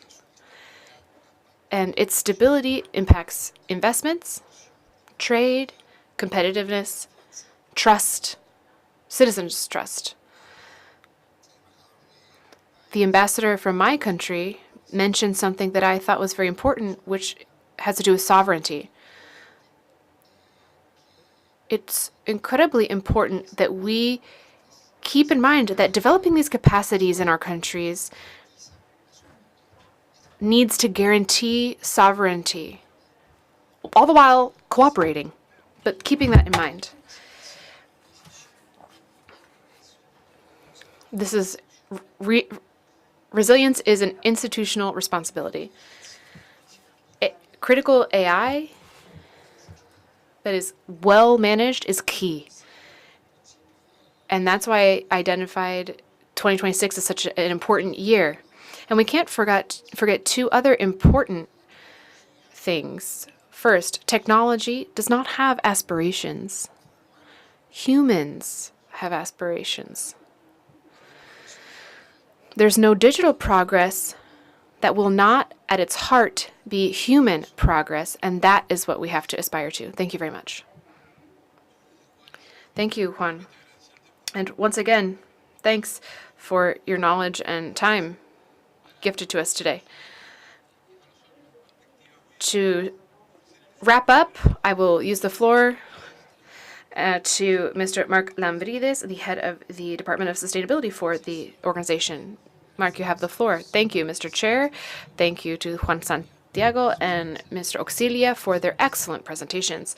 I would also like to thank the member countries for their remarks, for the shared information, with an emphasis on energy integration on a regional level as a solution for insecurity.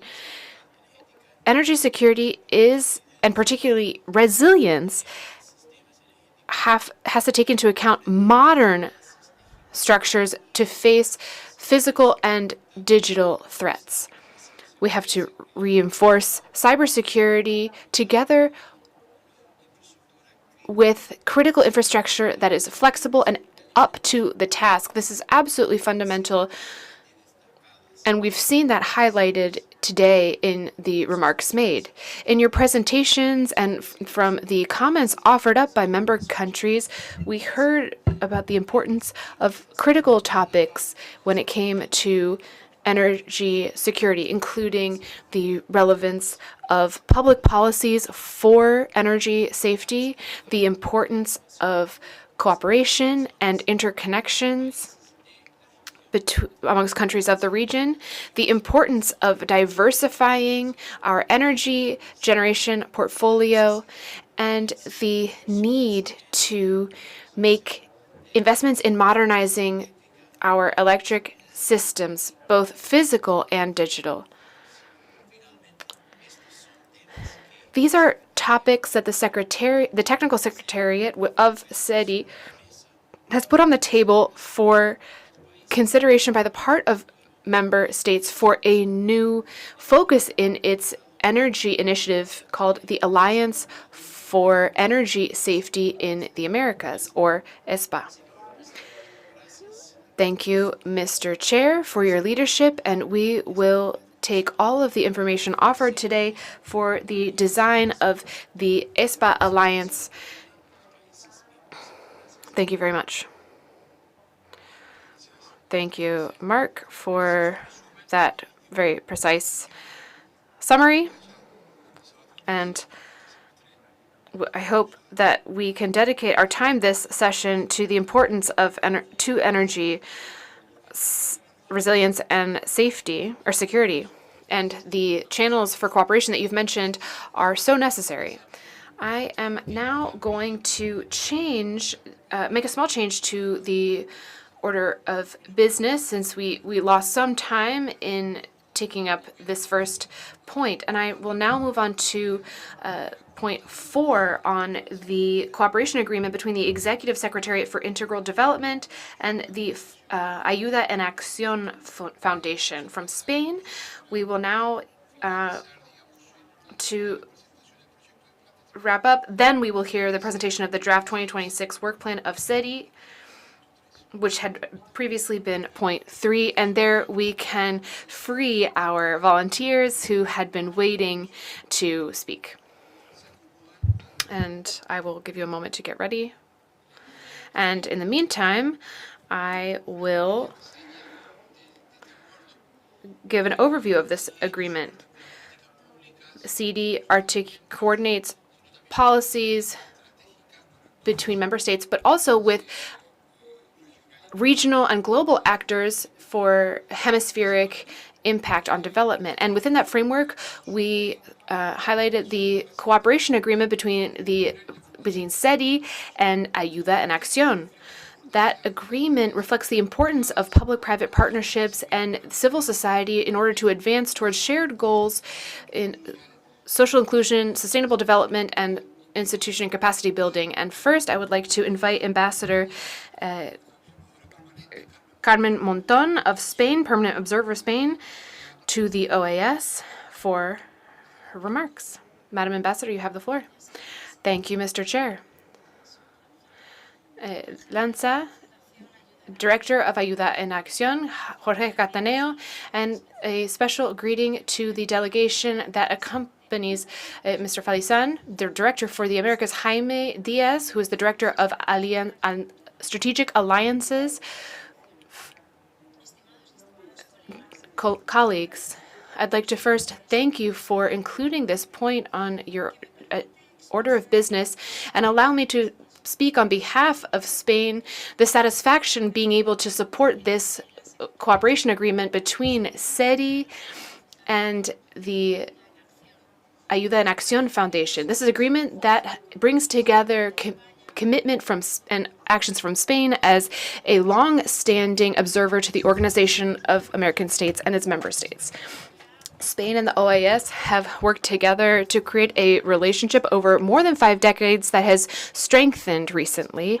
Particularly, we've been strengthening that relationship since the beginning of the term under Mr. Ramdim. We believe in the OAS as an effective partner to promote the 4 pillars of the organization: the defense of democracy, human rights, multidimensional security, and integral development throughout the region. That commitment that goes back so long comes from the shared values and principles that this organization shares. The value for multilateralism, norms-based cooperation focused on scientific evidence to be able to face global challenges such as climate change, inequality, poverty, and insecurity. And the promotion of integral development, inclusion, equity, gender equality, education, and dignified work. Those are so central. I'd like to highlight Ayuda en Acción's actions by creating opportunities for the transition between education and work, by promoting educational innovation and reinforcing international cooperation.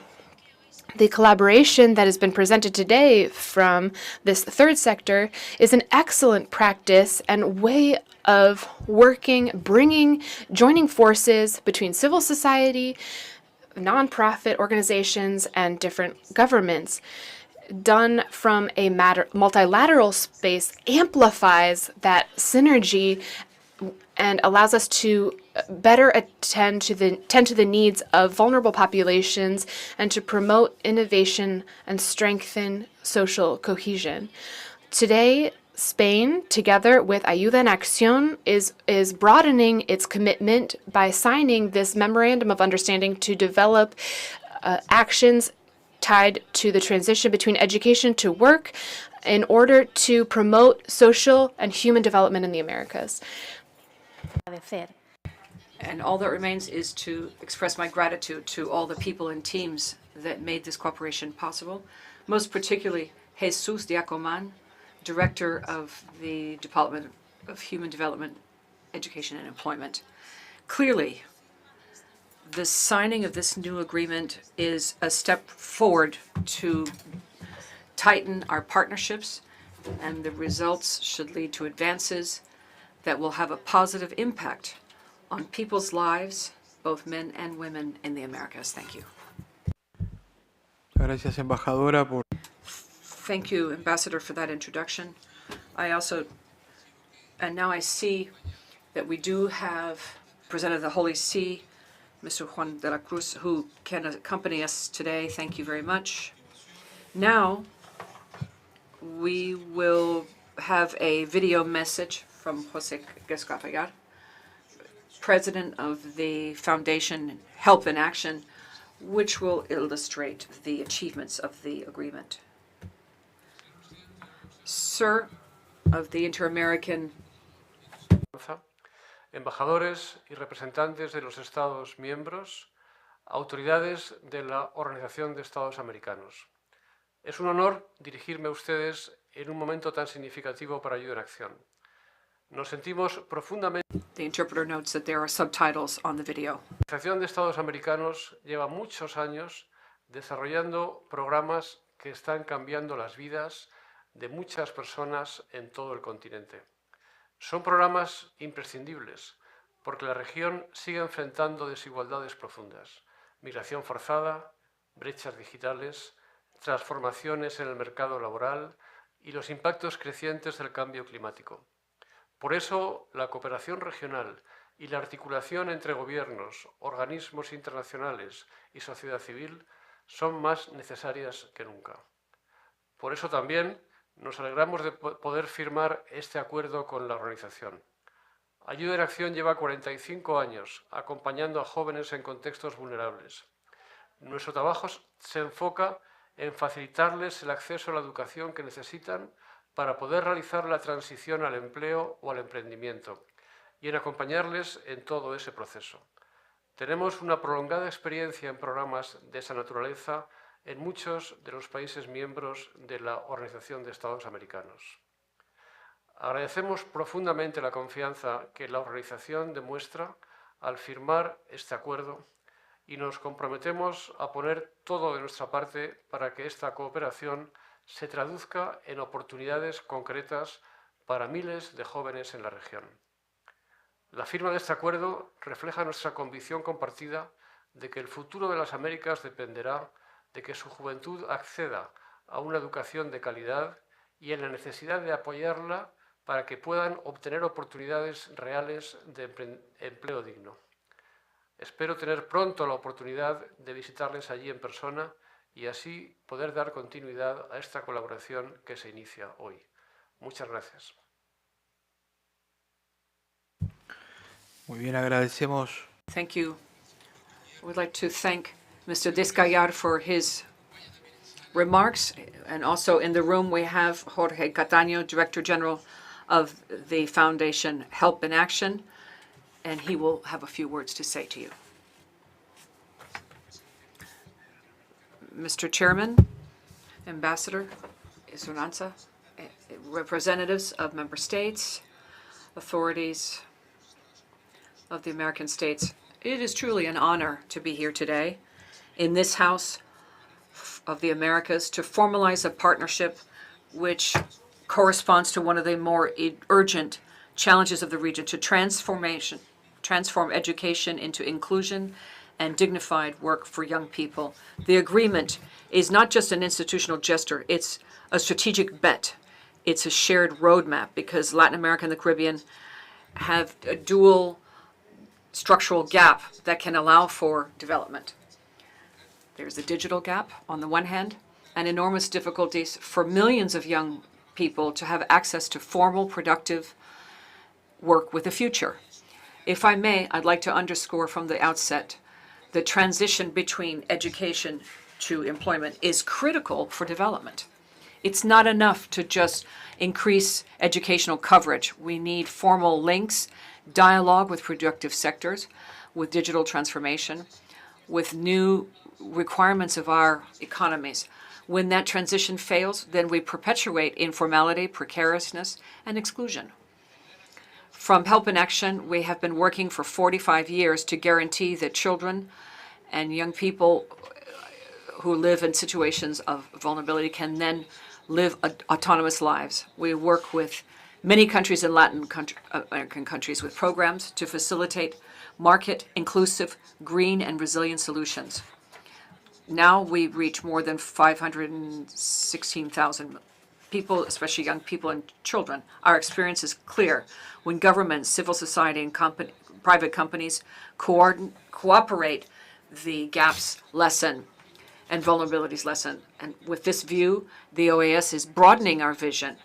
We can scale up our lessons, strengthen policies, which ultimately have an impact on the lives of millions of people, young people throughout the region. If I may, I'd like to share some data which show you the challenge. Youth unemployment in Latin America, you know better than I, reaches an average of 13.4%, in some countries over 23%, and more than 60% of young people working do so in informal conditions. The digital gap continues. Only 3 of 10 young people have digital literacy. The lack of digital infrastructure in the region impedes leveraging artificial intelligence and makes it difficult to build capacity as required by the market and hard for labor to develop the skills needed by companies. And last information, the growth of the services sector for 2030, it's projected that 70% of Latin American young people will work in the services sector, progressively leaving old jobs in industry and agriculture. Without public policies that are adequate and without an educational system that is in keeping with these changes, the risk is that unemployment will increase further, as well as informality will just grow. This data are extracted from various reports that we'll be presenting soon within ECLAC, technical information and training in Latin America in the context of digitalization. I would recall that if we don't act now, the transition to digital and sustained economies will leave behind a huge portion of our young people. This has also been recognized in organizations of the OAS. Last October, the ministers of labor in the Americas met in the Inter-American Red for Labor Administration, REAL, to look at the impact of artificial intelligence on jobs. They agree that the benefits and risks of AI will depend on the decisions of public policies that are taken now. They highlight the need for technology transformation needs to be managed with a strategic vision in mind, inclusion to reduce inequalities in economic growth and build societies and economies that are more equitable for the Americas. There was a broad regional consensus in recognizing that education and training for work are key to be able to leverage artificial intelligence and mitigate the risks of job displacement. Moreover, it was seen clearly that countries in the region are progressing in strengthening, reviewing, and incorporating new visions in their training and education efforts, and we want to help them with this. Given these challenges, the agreement that we signed looks at several fundamental approaches. First, facilitating transition from education to work, especially for those at risk of exclusion. We want to work with the Ministry of Labor and Education in designing and develop initiatives to increase professional technology and to decrease the branch gaps. Second, drive educational responsible innovation. AI is transforming our ability to produce and learn, but we know that technology is not neutral. It can increase inequalities or maximize and democratize opportunities. This is why we have a regional competition of good practices for the use of AI in education, especially focused on technical training. We want useful, ethical, and reproducible solutions so member states can adapt them and scale them. And third, joint efforts in the international arena. This agreement opens up new possibilities to create joint projects, mobilize resources, and create partnerships with other multilateral bodies in the region. The challenge is too huge to address alone. We need consistent and long-term coordinated plans. I'd also like to highlight another key issue for us, and that is institutional strengthening. Leadership of states is vital. Organizations and civil society such as ours need to complement, innovate, and accompany that leadership, bringing territorial presence, technical experience, and the ability to coordinate. If we implement action linked to educational transition to work, if we make technology in service of equity, and if we convert regional cooperation into concrete projects, then we will be making headway toward much more sustainable and inclusive development. And now we have a fundamental issue. Inequality is not fought in an isolated manner. It's combated through sound partnerships between states, multilateral fora, businesses, and civil society. These partnerships only work when they're built based on mutual respect, shared knowledge, and the conviction that each young person in our region deserves to have a path which is dignified to develop their potential.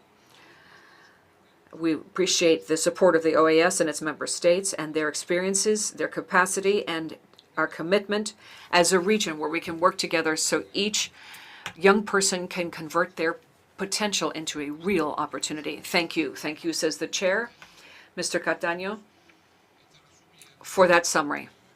I'd also like to thank you on behalf of the chair, the renovation of the agreement that was renewed with the OAS, an agreement that so key to integrating our young people into this new world. To speak now on this agenda item, I give the floor to the representation of Costa Rica. Ambassador, you have the floor, ma'am. Thank you, sir. Thank you for including this item on today's agenda. It's about putting into practice a tangible example of all the efforts that we always talk about in a narrative manner in our speeches. So this is a great example of tangible cooperation that is a strategic partnership in addition to the contribution of observer states, especially with regard to the observer mission of Spain. And we also applaud the signing of this agreement between CIDE and the Foundation Help in Action, which promotes the importance of building partnerships to promote the integral development of our societies. We especially would like to thank the leadership of Ambassador Carmen Monton. I'd like to thank her for her ongoing commitment to standing in solidarity with the OAS.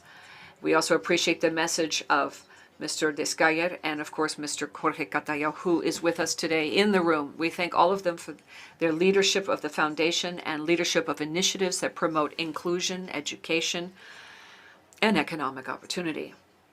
This agreement highlights the importance of public-private partnerships and the importance of volunteership. Volunteering is very important. We talked about that in the context of the International Day of Volunteering with Ecuador, when we talked that day about the importance of these initiatives for this committee and putting it in practice. These are driving forces that complement public action and create a public impact, a tangible impact on our communities. Today we hear from Association Work, especially with regard to job creation and promoting our young people and women to greater employability. This is very important for my country, and I think it's important for all of those that are here today.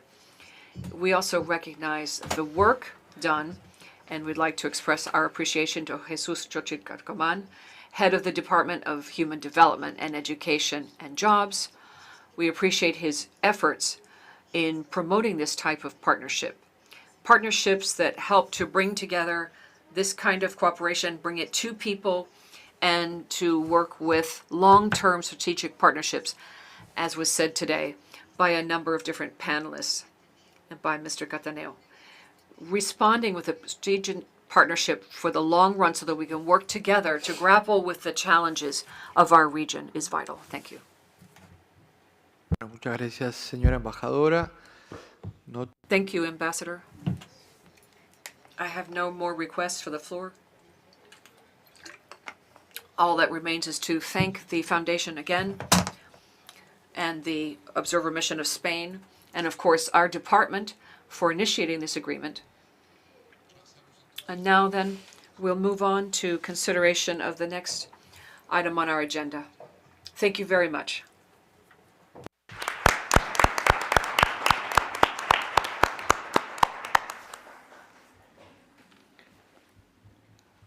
Volvemos resumimos el punto. We can summarize the third item of our agenda, which is the presentation of the draft 2026 work plan of SETI.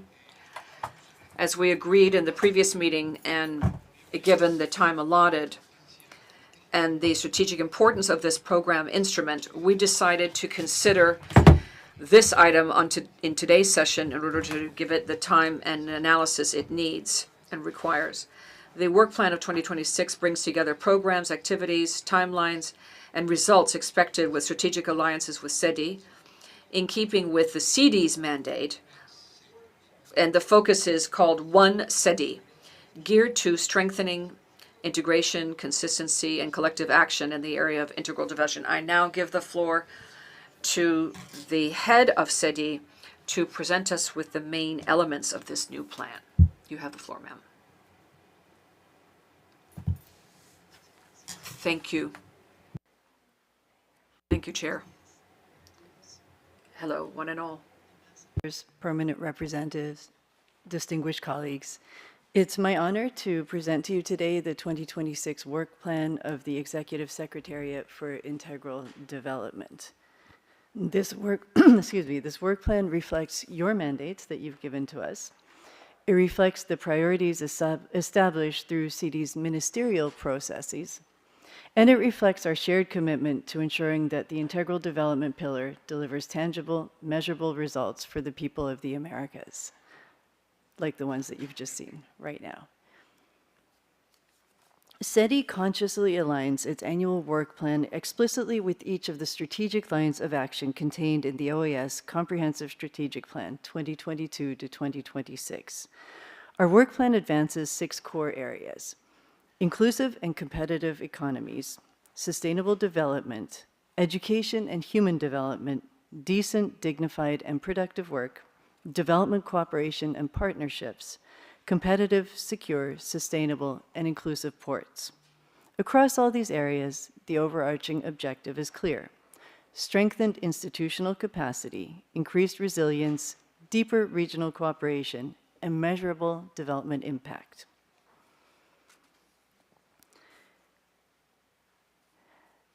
SETI delivers through the CD's 9 ministerial processes, which determine our annual work plan. Now, I know that this is very small on this slide, and you can't see it. We will distribute this, but this does reflect the amount of work that you're all doing through these ministerials. The Inter-American Committees for each sectoral area support mandate follow-up, sustained dialogue, and multilateral cooperation under CD. SETI operates through 3 mutually reinforcing functions: policy dialogue, convening ministries and high-level authorities; technical cooperation, translating the declarations into implementation; and knowledge and partnerships, mobilizing member states, permanent observers, and strategic partners. Through these processes, we currently support 16 working groups, 25 actively engaged member states working throughout these processes, and over 190 activities planned for 2026 across meetings, trainings, workshops, publications, platforms, and technical assistance activities. This is multilateralism in action, not declaratory, but operational.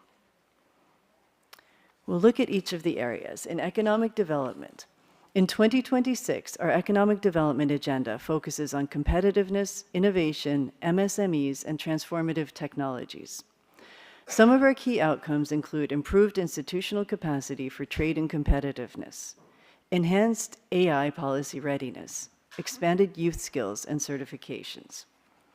Our flagship programs include the Inter-American Dialogue of MSMEs, CICE, our Foreign Trade Information and Intelligence System, the Inter-American Competitive Network, RIAC, the America's Competitiveness Exchange, the ACE, the COMSET AI Policy Framework Process, and the OAS Youth Academy on Transformative Technologies.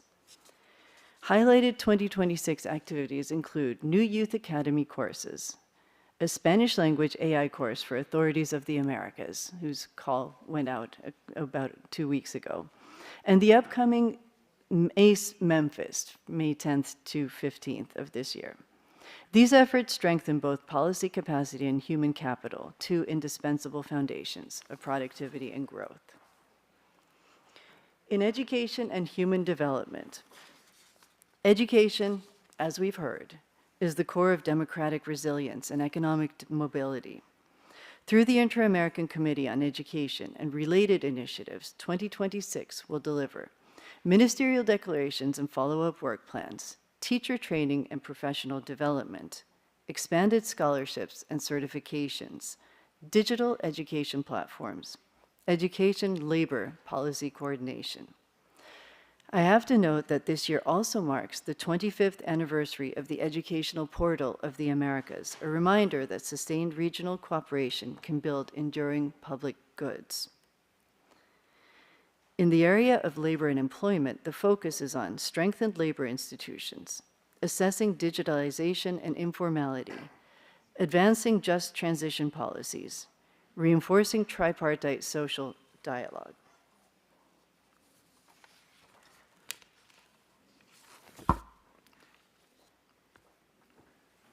Now, this week, as an example of some of the activities in this area, the Bahamas will be hosting a hemispheric workshop on just transition, green and blue jobs in America, an excellent example of the One SETI approach, bringing together sustainable development and labor expertise to support green and blue jobs. Through RIAL's bilateral cooperation calls, member states will continue to exchange practical policy solutions on labor market information systems, child labor prevention, violence and harassment at work, and certification of competencies. In 2026, our Sustainable Development Team will prioritize disaster risk and resilience capacity, climate governance and finance, water governance and transboundary cooperation, ocean sustainability and data-driven decision-making, and through forums such as this one, the stewardship of an energy partnership of the Americas, the ESPA. Through the Inter-American System for Disaster Prevention and Response, the Climate Change Program, and Integrated Water Resources Management Initiatives, SETI continues to operationalize climate commitments and institutional strengthening. Now, through the Inter-American Agency for Cooperation and Development and the Development Cooperation Fund, the Technical Cooperation Section will implement the 2024 to 27 Cooperation Action Plan, monitor DCF climate-related project cycles, strengthen cooperation platforms and expert networks, update CooperaNet while continuing to share member state cooperation offers, and expand language training programs such as those that many of us participate in. SETI's role here is increasingly that of a regional cooperation broker connecting offers and needs among member states. Now, through the Inter-American Committee on Ports, SETI will, in 2026, continue to strengthen port authority capacity, enhance security, digitalization, and sustainability, improve disaster preparedness, deliver certified training programs, host webinars, virtual events, and conferences on cutting-edge themes to help professionals maintain and upgrade their knowledge, and host the 14th regular meeting in Bridgetown, Barbados this June under the theme of AI, Reshaping Strategies for Sustainable and Secure Ports. As we all know, ports are gateways of competitiveness. Strengthening them strengthens the hemisphere's integration into global trade. Ambassadors, none of this work would be possible without the leadership of the Inter-American committees and their working groups. Right now, SETI has 16 working groups as part of the CD ministerial process. 26 member states actively engaged through these. And I'd like to take the opportunity to thank all of the chairs and the vice chairs for their service. We know how hard you work, and we really appreciate it. Now, a couple of milestones this year. Probably the most important one, of course, is CD's 30th anniversary. This will be a year-long celebration and cause to reflect on the good work that this body is doing, as well as to draw inspiration on how to move beyond. The 25th anniversary of the Educational Portal, the Inter-American Cooperation for Development Agency's Management Board elections in 2026, and the 23rd edition of ACE in Memphis, Tennessee in May 2025. I mentioned the Inter-American Committee on Ports regular meeting in Barbados that'll take place in June. The Minister of Education will be meeting in Quito, discussing towards resilient education systems in the context of change in July. And we'll have a meeting of high authorities of science and technologies here in Washington, D.C. in mid-September, as well as a regional conference on AI and biotechnology to be convened by the Senate of Panama in mid-November. These events provide opportunities not only for dialogue, but for demonstrating hemispheric relevance and continuing the discussions on these topics. Our calendar can be found here on the OAS website, and we urge you to take a look at those. Now, ambassadors, the 2026 work plan reflects 3 guiding principles: mandate-driven implementation, institutional capacity building, and concrete and measurable delivery. In the context of fiscal constraint and geopolitical changes, development cooperation must be strategic, disciplined, and results-oriented. SETI stands ready to keep working with you through CETI, through the ministerial processes, and through technical cooperation to ensure that the integral development pillar remains responsive, impactful, and forward-looking. On behalf of our team, myself, the Director of Economic Development and Officer in charge of SETI, our Director of Sustainable Development, Mark Lambridis, the Director of Human Development, Education, and Employment, Jesus Shukri Jacoman, the Head of Technical Cooperation and our former Executive Secretary, Kim Osborne, and the Head of the Inter-American Commission on Ports, Jorge Duran, and all our technical staff.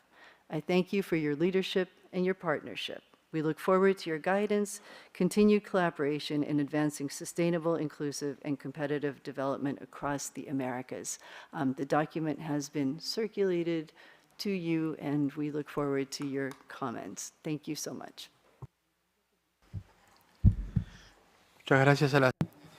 Thank you to the Executive Secretary for Integral Development, your entire team, in particular for your presentation today.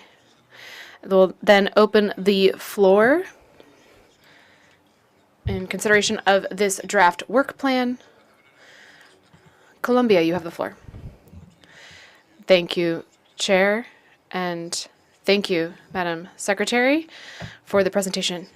Colombia would like to express its concern for the need to approve this draft work plan at this time, given the fact that we still haven't approved the entire organization's draft work plan, which, given the extension that was extended to the General Secretariat, that gave us to March 31st next.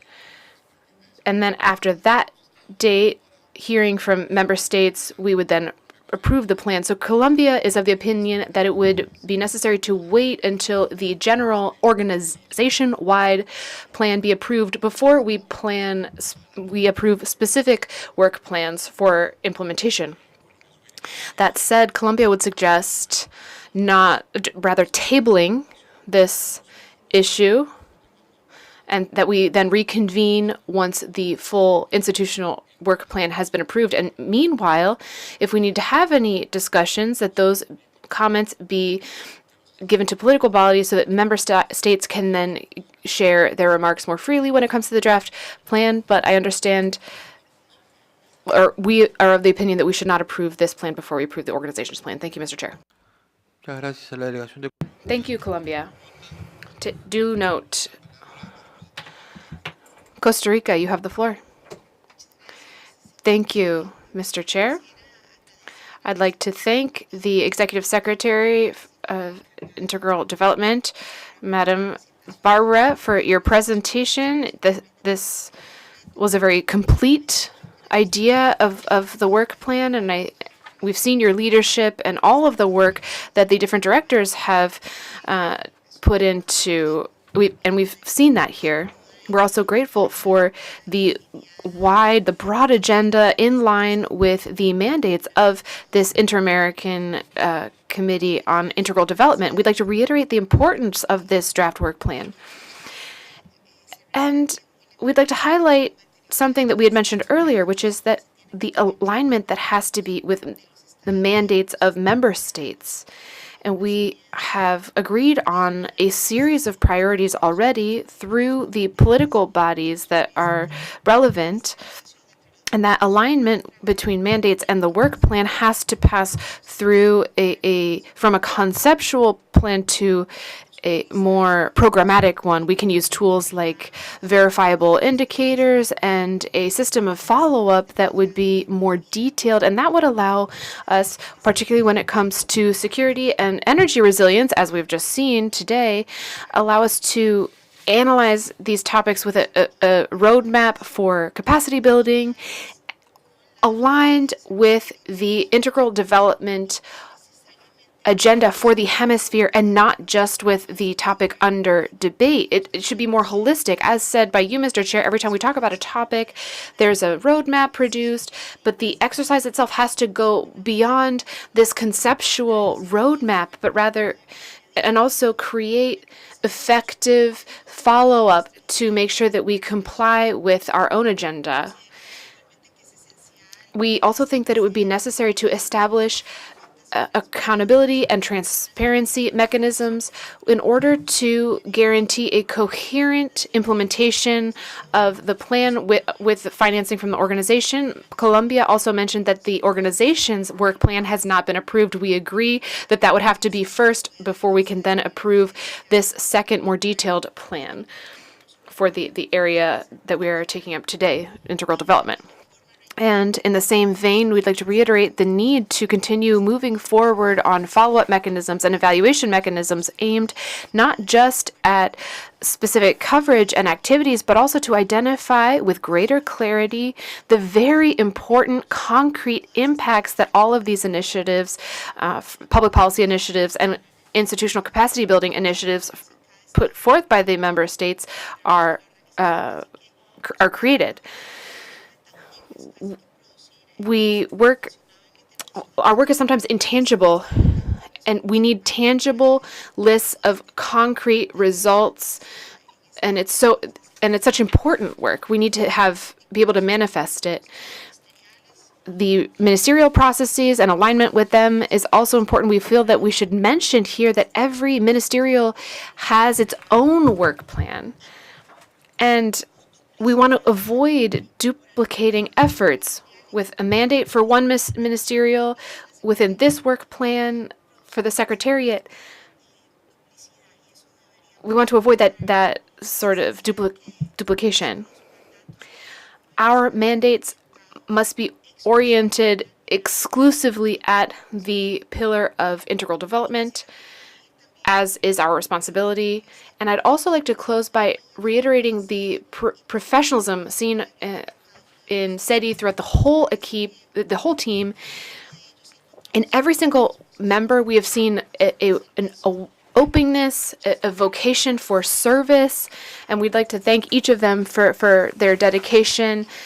And in Costa Rica, we will always we see our requests for information granted, we see responses to our questions, and this is such an important pillar of the work for all member states in the organization. So thank you. Thank you.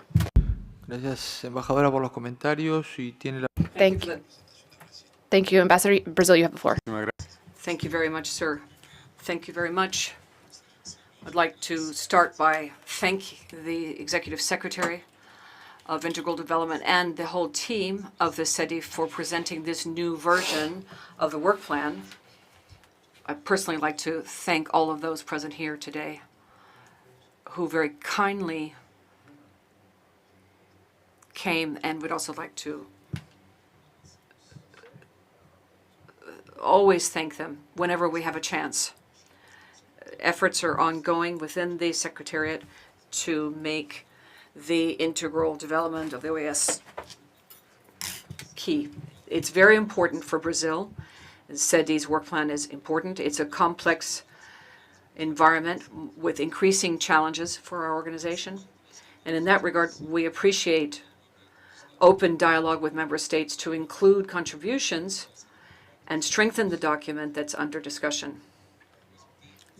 At the same time, Mr. Chairman, and here, if I may, I'd like to echo what others have said before me, both the ambassador of Costa Rica and our dear colleague from Colombia. We have some concerns procedurally.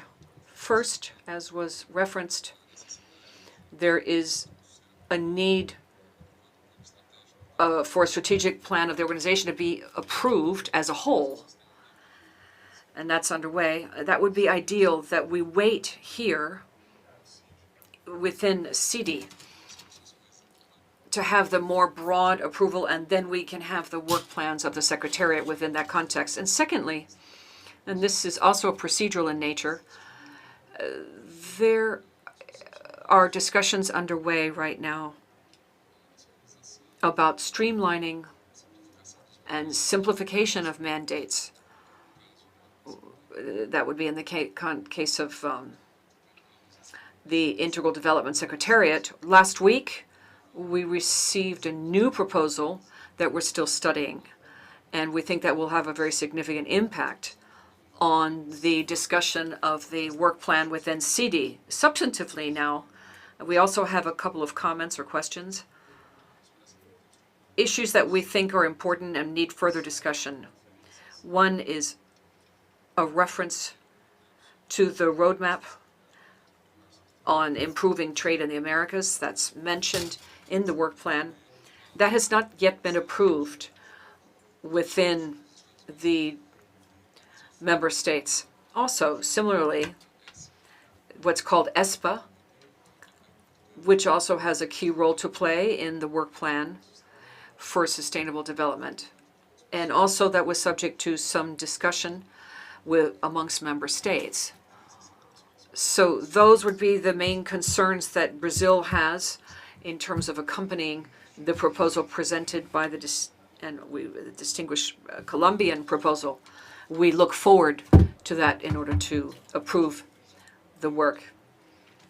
And the work plan currently is a particularly sensitive time.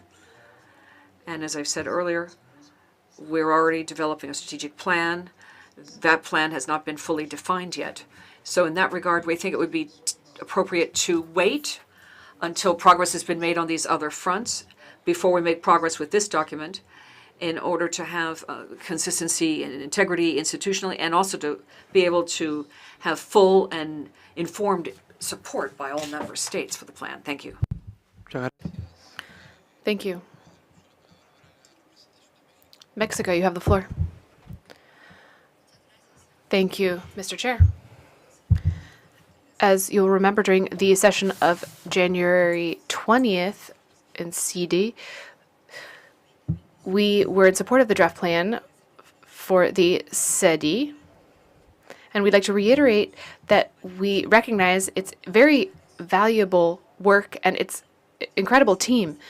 Today, we'd like to add our concern to those already expressed, and we would also like to highlight that in the previous session, my delegation indicated that in order to improve the document and the work itself, we would need to incorporate a reference to the activities carried out and when it came to the commemoration of the 30th anniversary of CD in order to celebrate the work done on behalf of integral development throughout the hemisphere. But the updated version does not yet include that reference, and so we would like to reiterate that request. On the other hand, we've also observed that on 2.4, accelerating the clean energy transition that is sustainable and just in the Americas, and also the point of strengthening sustainable development initiatives within the work plan for 2023-2030 for sustainable development includes activities to complete the transition towards a more energy just future in the hemisphere, include references to ECPA, but we understand that up until this date, we don't have a specific mandate for member states or to approve that project, which has been underway in the summit process, and a date has not been set to make a decision on that point. Thank you very much. Gracias. Thank you. Mexico. Now, Peru, you have the floor. Presidente, el Perú se suma a los agradecimientos a la Secretaría Ejecutiva para el Desarrollo Integral por la presentación del proyecto de Plan de Trabajo 2026, el cual refleja un esfuerzo integral por articular programas, resultados y alianzas. Muchas gracias. Valoramos especialmente el énfasis en el fortalecimiento de capacidades institucionales, la promoción de economías inclusivas y competitivas, la transición energética, la gestión del riesgo de desastres y el desarrollo humano. El documento muestra una secretaría activa con una cartera programática amplia y con importantes alianzas estratégicas. Señor presidente, consideramos que la conmemoración del 30º aniversario del CIDI no es únicamente simbólica, sino una oportunidad sustantiva para visibilizar el papel del pilar de desarrollo dentro de la organización, reafirmar su identidad y proyectar su valor estratégico hacia el futuro. En ese sentido, nos sumamos a lo mencionado por la Delegación de México y y estimamos que podría evaluarse la incorporación explícita de actividades conmemorativas o referencias programáticas vinculadas al 30º aniversario dentro del Plan de Trabajo 2026 de manera transversal y coherente con las distintas áreas de la SEDI. Señor Presidente, el Plan de Trabajo 2026 constituye Plan for 2026. Peru would like to reiterate its commitment to continuing to strengthening CD as a dynamic pillar of the organization. Thank you very much. Thank you. St. Lucia, you have the floor. Thank you, Chair. Good morning, everyone. Well, good afternoon. Chair, St. Lucia thanks Officer in charge of SEDI for the presentation of the 2026 work plan. We attach particular importance to the work of the Inter-American Agency for Cooperation and Development and the Development Cooperation Fund, which provide essential mechanisms for channeling technical support and resources to small states. St. Lucia just ended its two-year term on the management board. As we confront climate vulnerability, rising debt burdens, and external economic shocks, effective development cooperation must be responsive, accessible, and aligned with nationally identified priorities. We also underscore the significance of the Energy and Climate Partnership, disaster risk management programming, and integrated water resource management initiatives. For the Caribbean, which are on the front line of climate impacts, resilience is inseparable from development. SEDI must therefore continue to ensure that climate-centric programming is not siloed, but mainstreamed across economic, social, and institutional interventions. Education and scholarship initiatives remain transformative for our citizens. Expanded access to quality training, digital education, and professional development opportunities through scholarship programs, the educational portal, and related platforms represent one of the most visible and meaningful ways in which OAS delivers for Caribbean families. We encourage sustained diversification of partnerships to increase opportunities for the youth across the region. At the same time, St. Lucia emphasizes that implementation and measurable impacts are critical. So, small states need predictable timelines, clear reporting, and demonstrated outcomes. The success of this work plan will be judged not just by the number of activities undertaken, but by the degree to which it strengthens institutional capacity in our capitals and improves the lived experiences of our citizens. SEDI must remain agile, responsive, and attentive to the unique vulnerabilities of small developing states. Its work is foundational to the credibility of the development pillar of this organization. St. Lucia stands ready to support the work plan to ensure SEDI continues to deliver concrete, inclusive, and people-centered results for the Caribbean and for the hemisphere at large. Thank you.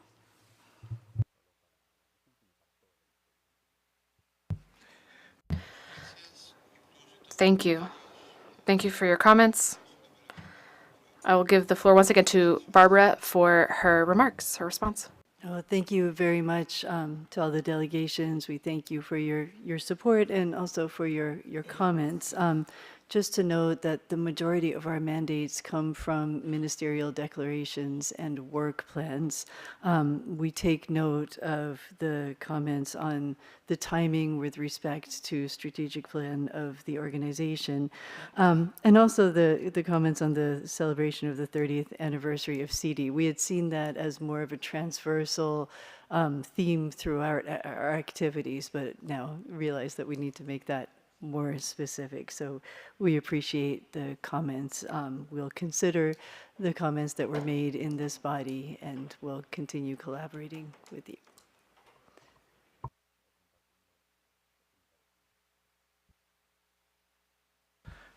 Bueno, muy bien. Thank you. Following the suggestions that we've received, we see we don't have a consensus to move to approve the draft work plan for 2026 that has been presented. Given that in the council's next meeting, which has been scheduled for March 30th, we'll keep discussing this with the Secretariat between now and then, both secretariats, that of CD and SETI, to see how this plan progresses, and we will then once again present it for your consideration. Okay, so we're agreed on that point.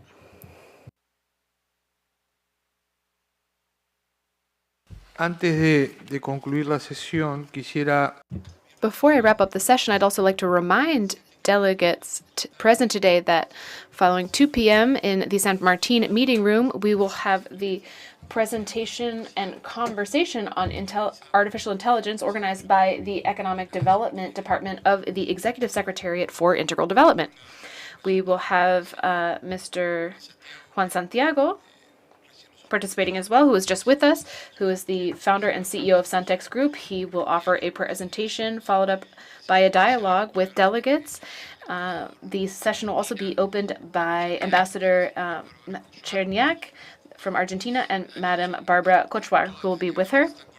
All delegates are cordially invited to share that space for exchange, and we all know that we are well beyond midday, so here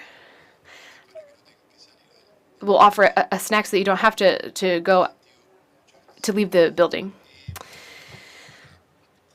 Thank you.